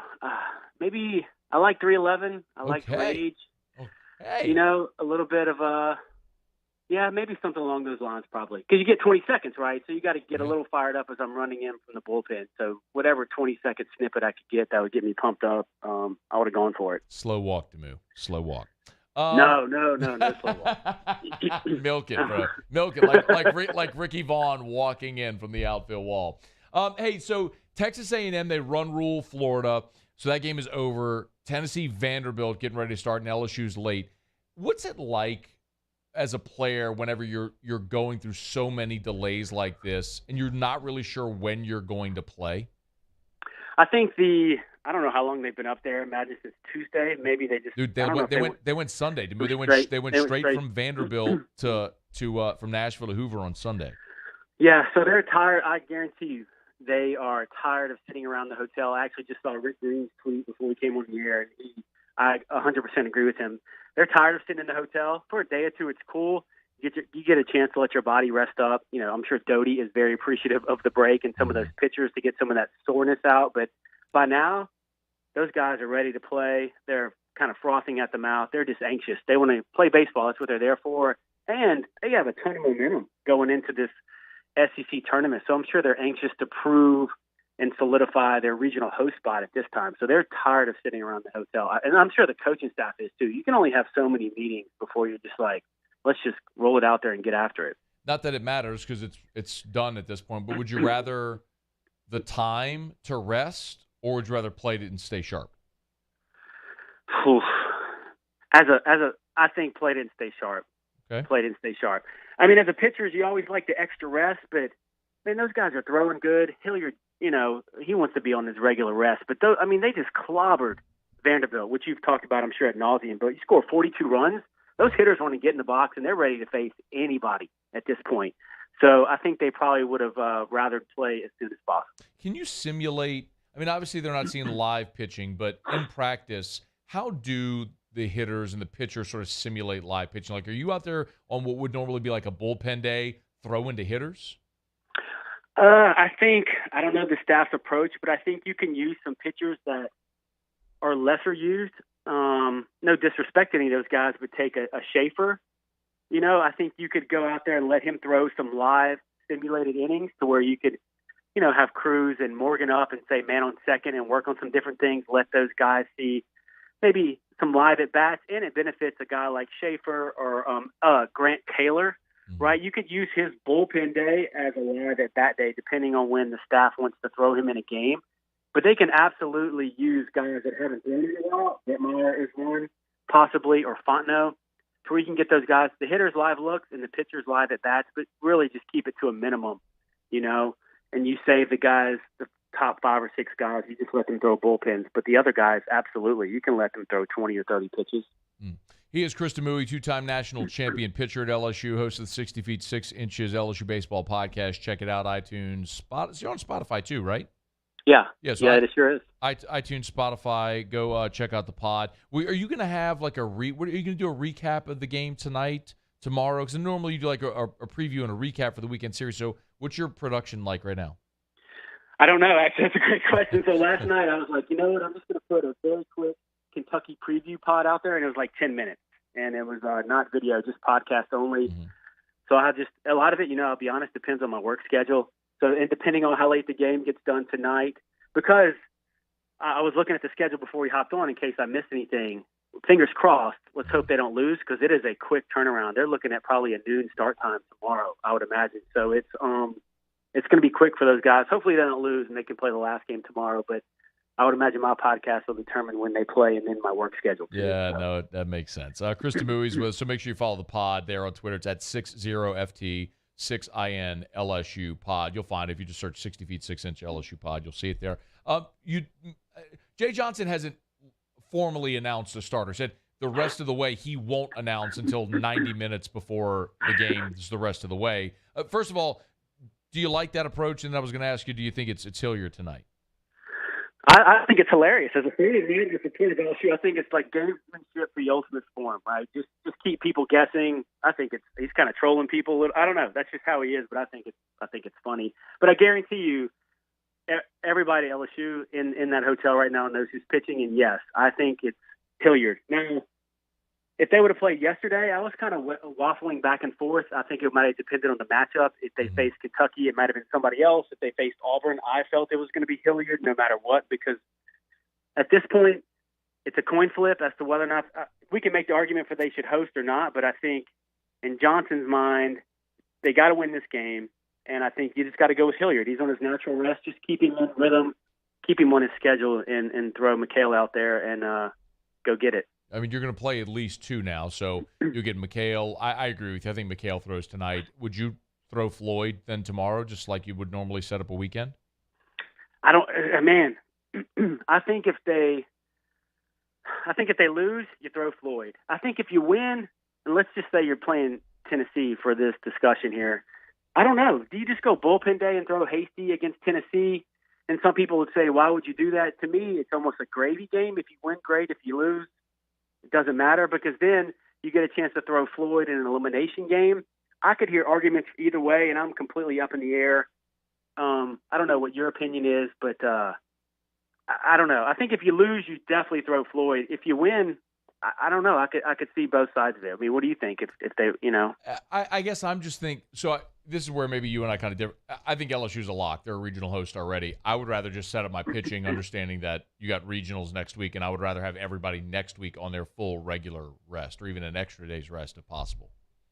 Yeah. If he feels like they're a lock, then I guess you just keep everybody on regular rest. And, hey, you see what Floyd has, and you throw him out there potentially against the number one team in the country. And you just, throw it out there and let the chips fall where they may. And then you have plenty of pitchers, win, lose, or draw after that. I mean, they can go bullpen days. You have Dutton, Taylor, whoever you want. But, yeah, I agree. I mean, I definitely agree, though. No matter what, tonight's got to be Hilliard, I think. Krista Mui is our guest. Last thing, let's assume, and we don't know this yet, but let's assume there's no Berry, no Dugas, no Doty tonight.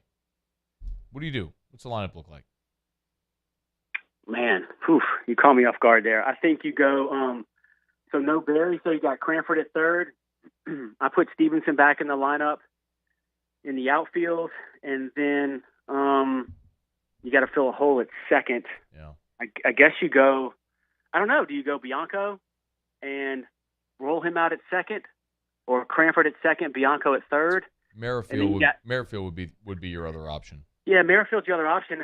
I don't know. I wouldn't mind seeing Bianco get some at-bats, because I think going into the postseason, in this case, I mean regional, super regional, if you're going to pick somebody off the bench late in the game, it's going to be Bianco, I think, just because of his experience and what he did last year at this time of the year. So, I think you see Stevenson, and I would go Bianco somewhere there. Does it matter? And I'll pose this to you. Kentucky is likely, or there's a probability that they throw a lefty, and Stevenson has really struggled against lefties. Do you maybe put Joe Bear in right? I understand he's a lefty as well. Would you put Joe Bear in right, and then Pearson in left, and then you get another bat and another right-hand bat at DH, maybe at Travinsky, or you DH Bianco, Merrifield at second? I mean, there's a lot of different ways you could go with it. Yeah, I forgot about Travinsky. You could put him at DH. I forgot about that. So, because that's a really good point, because Stevenson has been very good in his role. You've seen him kind of come off the bench and a little bit of a spark, right? With some sack bunts, and obviously we all know he can run. And you are right. So that's another option as well. So, and Kentucky's been weird. I kind of predicted on the pod they would start, I think, Hazelwood. I think he's a left-handed pitcher, and I have no idea. They use it's almost like they use an opener system. I could not figure out their rotation because they threw their ace yesterday, and then they have the stud in the bullpen with Guilfoyle. So I don't know what they're going to do, Kentucky, but I think Travinsky, there's a lot of moving parts, and I don't, have they said that Barry's not going to play? No, Are they just going to let him rest? I'm just saying speculatively. Yeah. Apparently got hit on the hand, and so there was some swelling, and I don't know. Jacob Berry seems like a really tough dude. My guess is if he can grip the bat, he's going to swing it from the right side, and he'll be your DH tonight. I hope that's the case, Demouy, obviously. I just just throwing out a it's what we do here, man. We have the conversation. So it's just a what if.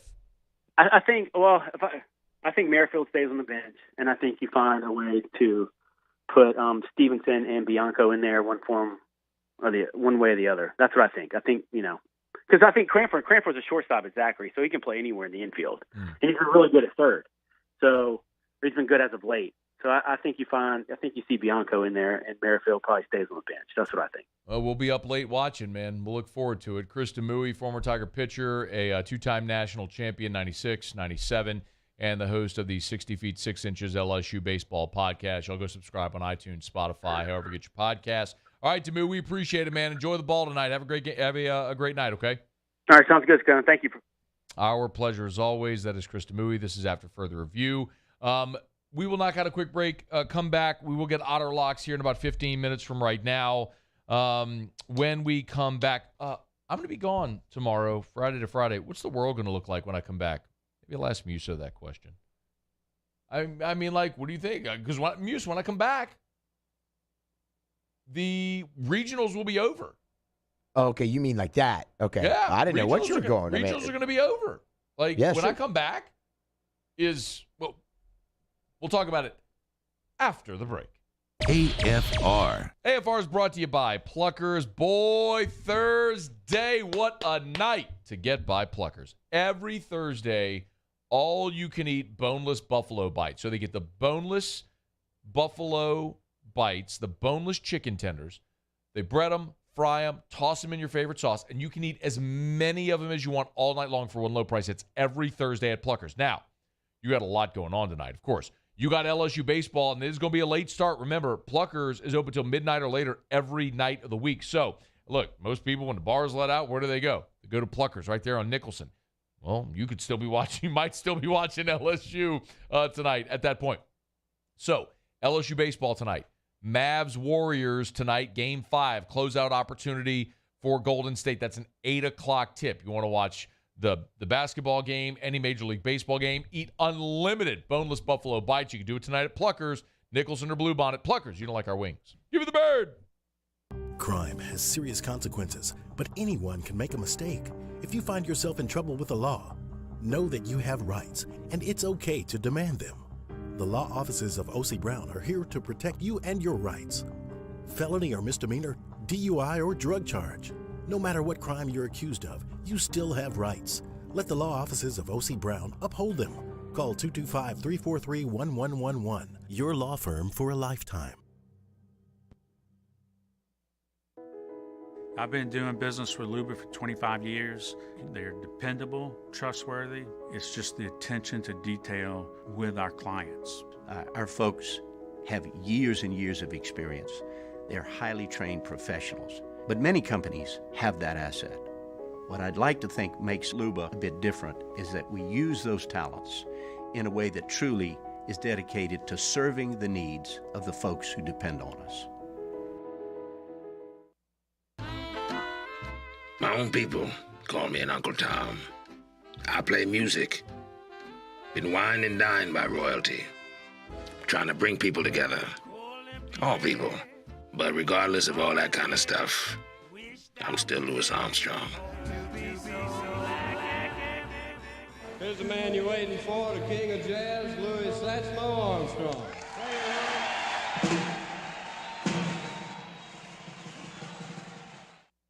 Gulf Coast Bank and Trust is giving our customers the power to bank anywhere, anytime during this challenging event. And we're right there with you. Our mobile banking app is a smart way to manage your money and time. Gulf Coast Bank and Trust, the bank that cares about you. Bayou Ford has the new inventory to get you in a new Ford truck or SUV today, or customize your next vehicle just the way you want it. All new Bayou Ford vehicles come with a 1 million mile powertrain warranty. The crew at Bayou Ford is going to do right by you. Gulf Coast Office Products is a nationally recognized Savin office equipment dealer based right here in Louisiana. Over 100 employees strong, Gulf Coast has the boots on the ground to support all vertical markets from education, engineering, legal, and finance. With the latest in office technology from desktop to production segment units, Gulf Coast and Savin have the perfect fit for you. Call 225-756-2644. That's 756-2644 for Gulf Coast Office Products. ServiceMaster Elite create clean, disinfected work environments. As a local business, we take pride in serving the New Orleans and Baton Rouge areas. Our cleaning protocols follow CDC and OSHA standards for healthcare settings, offices, senior living, restaurants, and industrial plants. Contact ServiceMaster Elite to get your operation ready for reopening with germ disinfection cleaning. ServiceMaster Elite.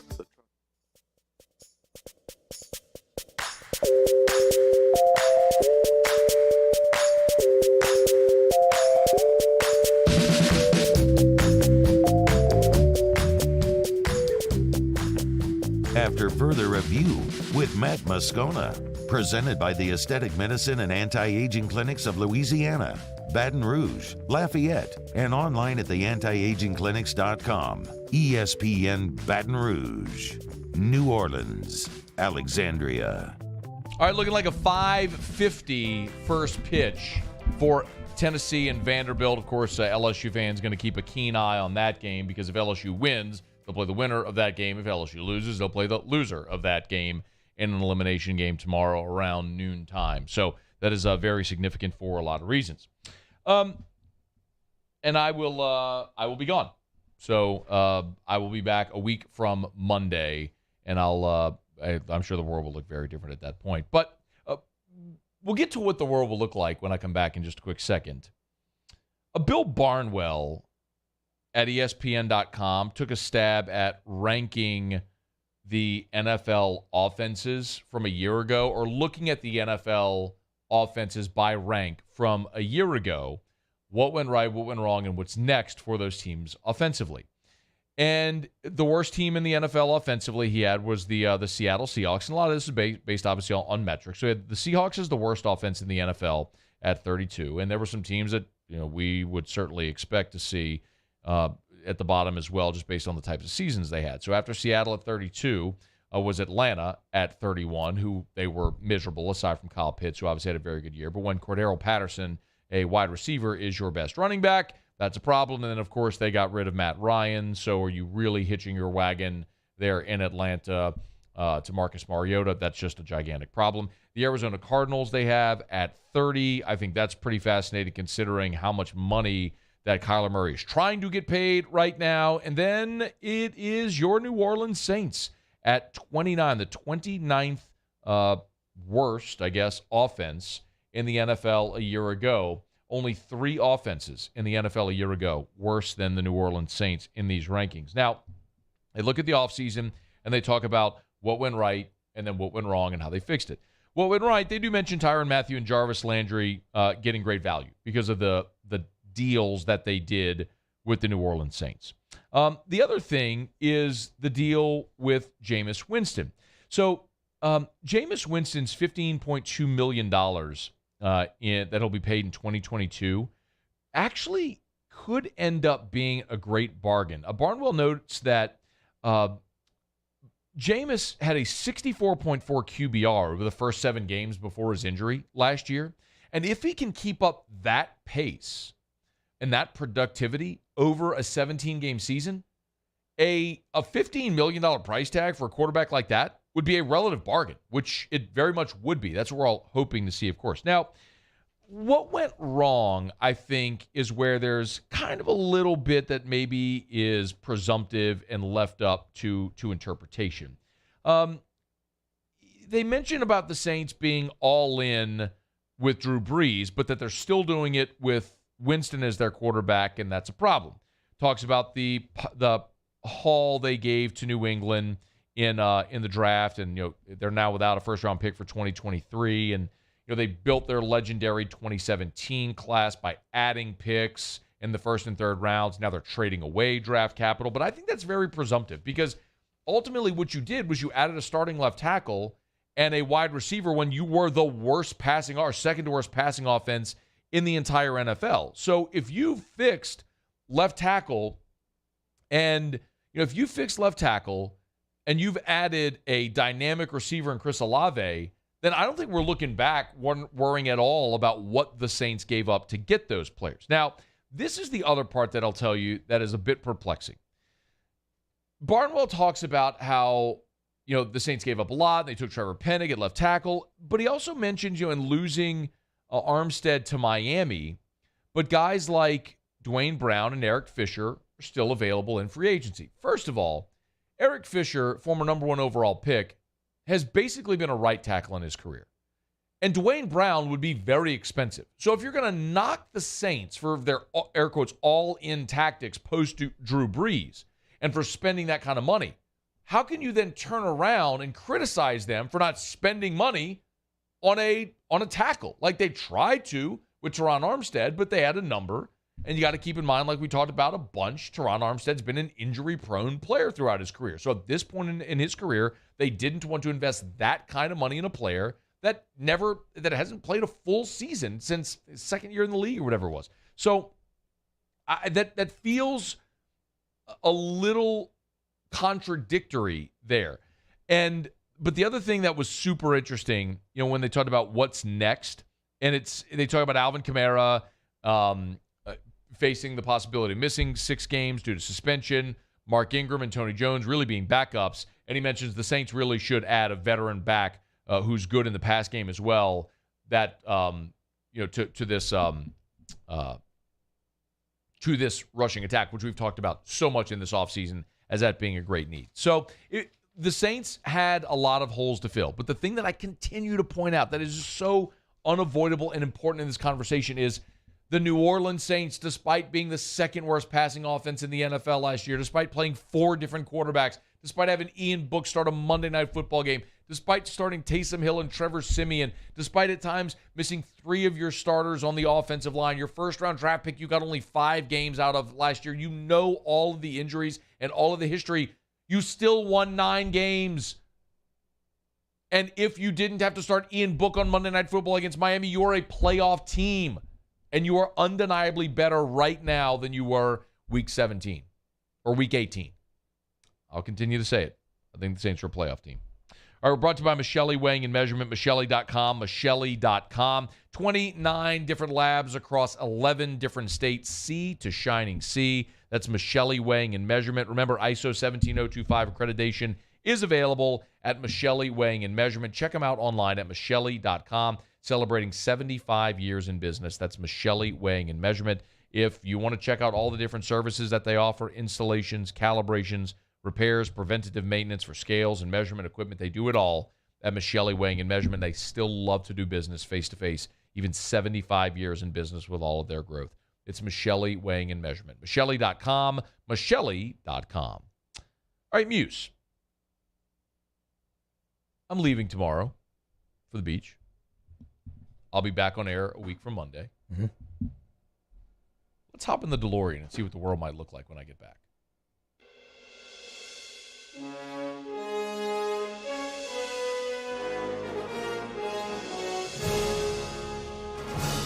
Wait a minute, Doc.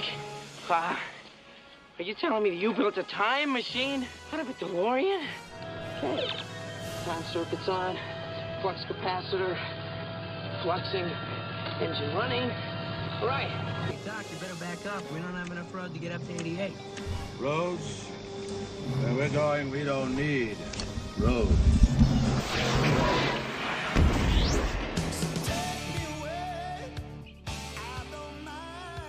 Matt, I think when Wait, you were... don't step on it. Come on, man. You got to hit the post. Muse. You hit the post. You heard it. You did not hit I Muse. didn't, but you still heard it. Muse. You stopped me in time. Hit the post, Muse. Got to get you some experience there on Eagle 98.1. Take me away. When you come back, yes, we'll have learned to hit the post. Also, what is the world going to look like, Muse? Well, I'll tell you what your lead story is going to be Okay. one day when you come back. Dying to know. So the regional is going to be over. Yeah. LSU would have hosted and won a home regional. Okay. And the national seed they were paired with, they would have lost their home regional. Oh. So you're going to be preparing to talk about all week a home super regional for the LSU Tigers. Against whom? Well, I don't know that. Well, now you're just being wishful. No. It's going to happen. That's fine, but you're just being wishful, so you have to tell me It could be one of who it's going to many be. teams. There will be 16 teams left at that point. I'll make a prediction for you. I've told you, I think LSU is a lock. They are a regional host site. I think LSU is going to be the 14th seed in the tournament. So whoever ends up 3, I think, and it may be an SEC school, depending on looking how A&M looks right now, I would not be stunned if you go Tennessee, Oregon State, A&M. I'm not saying that's definitive, but if their RPI continues to climb and they win this thing, they could go all the way up to 3. I would not be surprised if you see an LSU Texas A&M Super Regional. Well, no, but A&M would have to lose, right? Well, I get it. That's in your dreamland scenario. No, it's going to happen. Okay, great. What else is going to be going on in the world?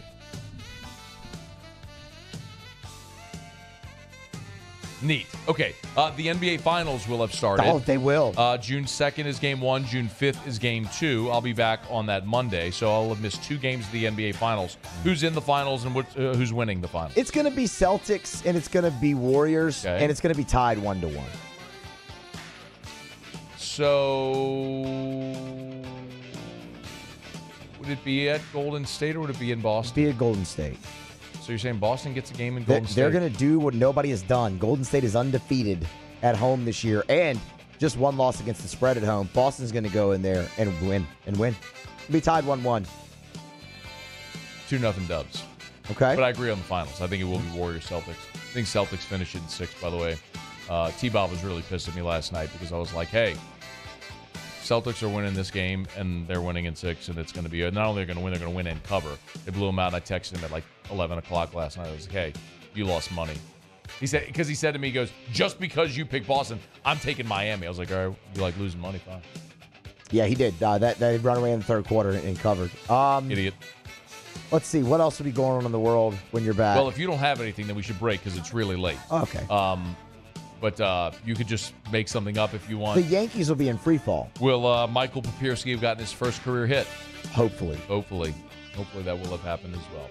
All right, I got one thing left to do. Let's otter lock, so that'll come up next. Stay with us here. It's AFR. AFR. I am so thrilled to welcome Schutz Electric to the AFR family. Generac automatic standby generators. When the power goes out, your Generac home standby generator from Schutz Electric goes to work. CESofLA.com. CESofLA.com. Last year during Ida, we lost power for nearly a week. So many of you lived that again. That was the last straw for me and my family. Actually, it was the last straw for Erica. She was like, get a generator. So we did. We got an automatic standby generator from Generac over with the folks at Schutz Electric. And the great thing about Schutz is last year after Ida, when generators were so hard to come by and everybody was trying to get them, John Schutz did an amazing thing. He went and bought a whole bunch of them, even though they were on months-long order. Well, now they have a ton of inventory, and they are ready to install, and they only use in-house installers. It's more affordable than you think for a Generac home standby generator from Schutz Electric. Look them up online, CESofLA.com. Bayou Chrysler Dodge Jeep Ram has $5,000 off the new 2022 Wagoneer. We have Wagoneers in stock with $5,000 off. All new Bayou Ford vehicles come with a 1 million mile powertrain warranty. The crew at Bayou is going to do right by you. Gulf Gulf Coast Bank and Trust is giving our customers the power to bank anywhere, anytime during this challenging event. And we're right there with you. Our mobile banking app is a smart way to manage your money and time. Gulf Coast Bank and Trust, the bank that cares about you. I've been doing business with Luba for 25 years. They're dependable, trustworthy. It's just the attention to detail with our clients. Our folks have years and years of experience. They're highly trained professionals. But many companies have that asset. What I'd like to think makes Luba a bit different is that we use those talents in a way that truly is dedicated to serving the needs of the folks who depend on us. If you're in an accident, a car accident, a slip and fall where you're injured, you need to call an attorney. The defendant insurance company, it's their goal to close the case as quickly as possible and pay out the least amount of money as possible. That's why it's important to call an attorney and call the law offices of O.C. Brown. At the law office of O.C. Brown, we're a family-owned firm. We want to be your law firm for a lifetime.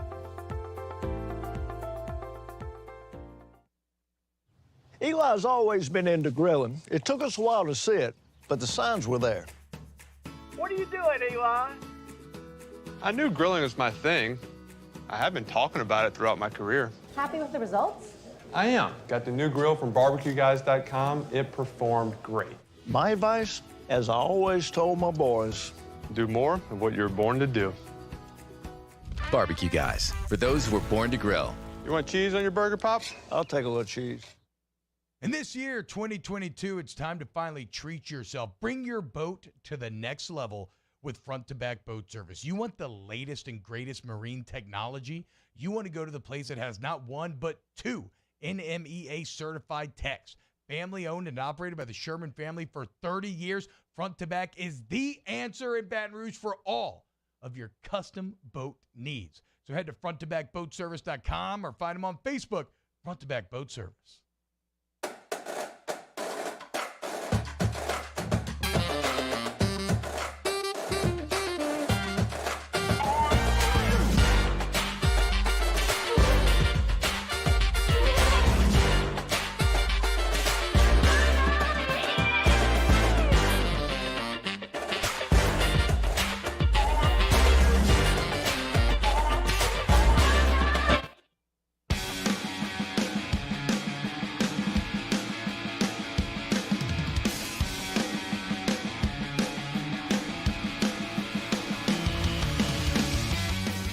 After further review with Matt Moscona, presented by the Aesthetic Medicine and Anti-Aging Clinics of Louisiana, Baton Rouge, Lafayette, and online at theantiagingclinics.com. ESPN Baton Rouge, New Orleans, Alexandria. Down the stretch we come, final segment on a Thursday edition of AFR, presented by the Aesthetic Medicine and Anti-Aging Clinics of Louisiana. One thing left to do, find out what we're betting on tonight. Time for Otter Locks. Otter Locks, presented by Bocage Barbershop in Bocage Village. Serving the Bocage, Goodwood, and Town Center area since 1959. So we turn to the one and only, the incomparable and of an incomprehensible, the Ottfather himself, Jimmy Ott. Otter, how are you? Doing good, man, over at Spoken Home, right down Government Street from you. Awesome. Superior Grill in Mid-City. Awesome place. Tons of great reports about the vibe over there. Really cool spot in Mid-City. Otter, what are we thinking tonight, man? Do the Dubs close it out? I think so. Yeah, I think so. And I think that, they're playing with fire. They did it again. Even though I kind of, recommended that I thought Dallas was good in Game 4, but, they played around a little bit again and just kind of, it's getting a lot of people kind of, it's showing a little bit of lack of maturity, lack of killer instinct. And, Memphis, and when they played around that game and lost by like 100, they were down in the fourth quarter.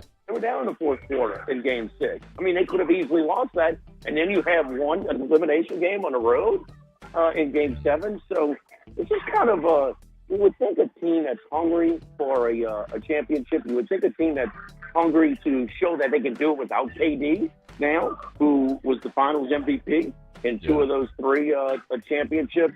but not the case. I will give you one, though, Matt, and this is before the final start, and it's a little bit early, and I don't know if we talked about it, but Steph Curry to be the Finals MVP. If you like Golden State, bet him at plus, I found as much as plus 125. They're minus $1.50, $1.45, $1.50 to win the whole thing. It's kind of the Peyton Manning build-up to the MVP. He had a very average game, but the build-up, he was going to get the MVP as long as he just didn't blow up. Same type of thing if you like Golden State. I like Golden State minus the 7 tonight. Bellucci is weighed in. He's got both home teams tonight. Carolina and Calgary. Carolina and Calgary both at home. They dropped the fucking, less than 10 minutes. About 10 minutes on ESPN in Carolina. How about that? 11 for 11, the home team in postseason games involving the Carolina Hurricanes. So that's what we're going with tonight. I'm following Colucci, and I'm going with Golden State to close it out in a big way. From Spoken Hub, Otter, thank you. Have an awesome show, man. We appreciate it. Okay, thank you, Matt. All right, be well. That'll do it for us here on a Thursday edition of AFR. I'm out. You have a bevy of hosts tomorrow and all next week. Muse and Terry are in tomorrow. Y'all have a great week. We appreciate you. See ya. AFR. AFR is brought to you by South Point Volkswagen and SouthPointVW.com. New and certified pre-owned in Baton Rouge and online at SouthPointVW.com, where they just got in 4 truckloads of brand new Volkswagens. We know what the issues have been like in the auto industry for more than a year now. But at South Point Volkswagen, inventory on the lot. Check it out at SouthPointVW.com. Remember, if it's on the lot, it's online at SouthPointVW.com or hurry by South Point Volkswagen. Airline just north of Highland. They are Louisiana's largest volume Volkswagen dealer, South Point Volkswagen, with 9 different IIHS top safety picks, the safest vehicles on the road, the style, the feel, the performance of luxury, the great German engineering without the cost, and they've got inventory right now at South Point Volkswagen. What's your direction? There it is, the extra mile, on the border of expected and extraordinary for those willing to go further, like vans customized for work or play, with safety and tech to keep you connected. Supported by a 5-star sales, service, and finance team. And backed by the 1-star you know. So go the extra mile. It's never crowded because so few have what it takes to go there. Mercedes-Benz Vans.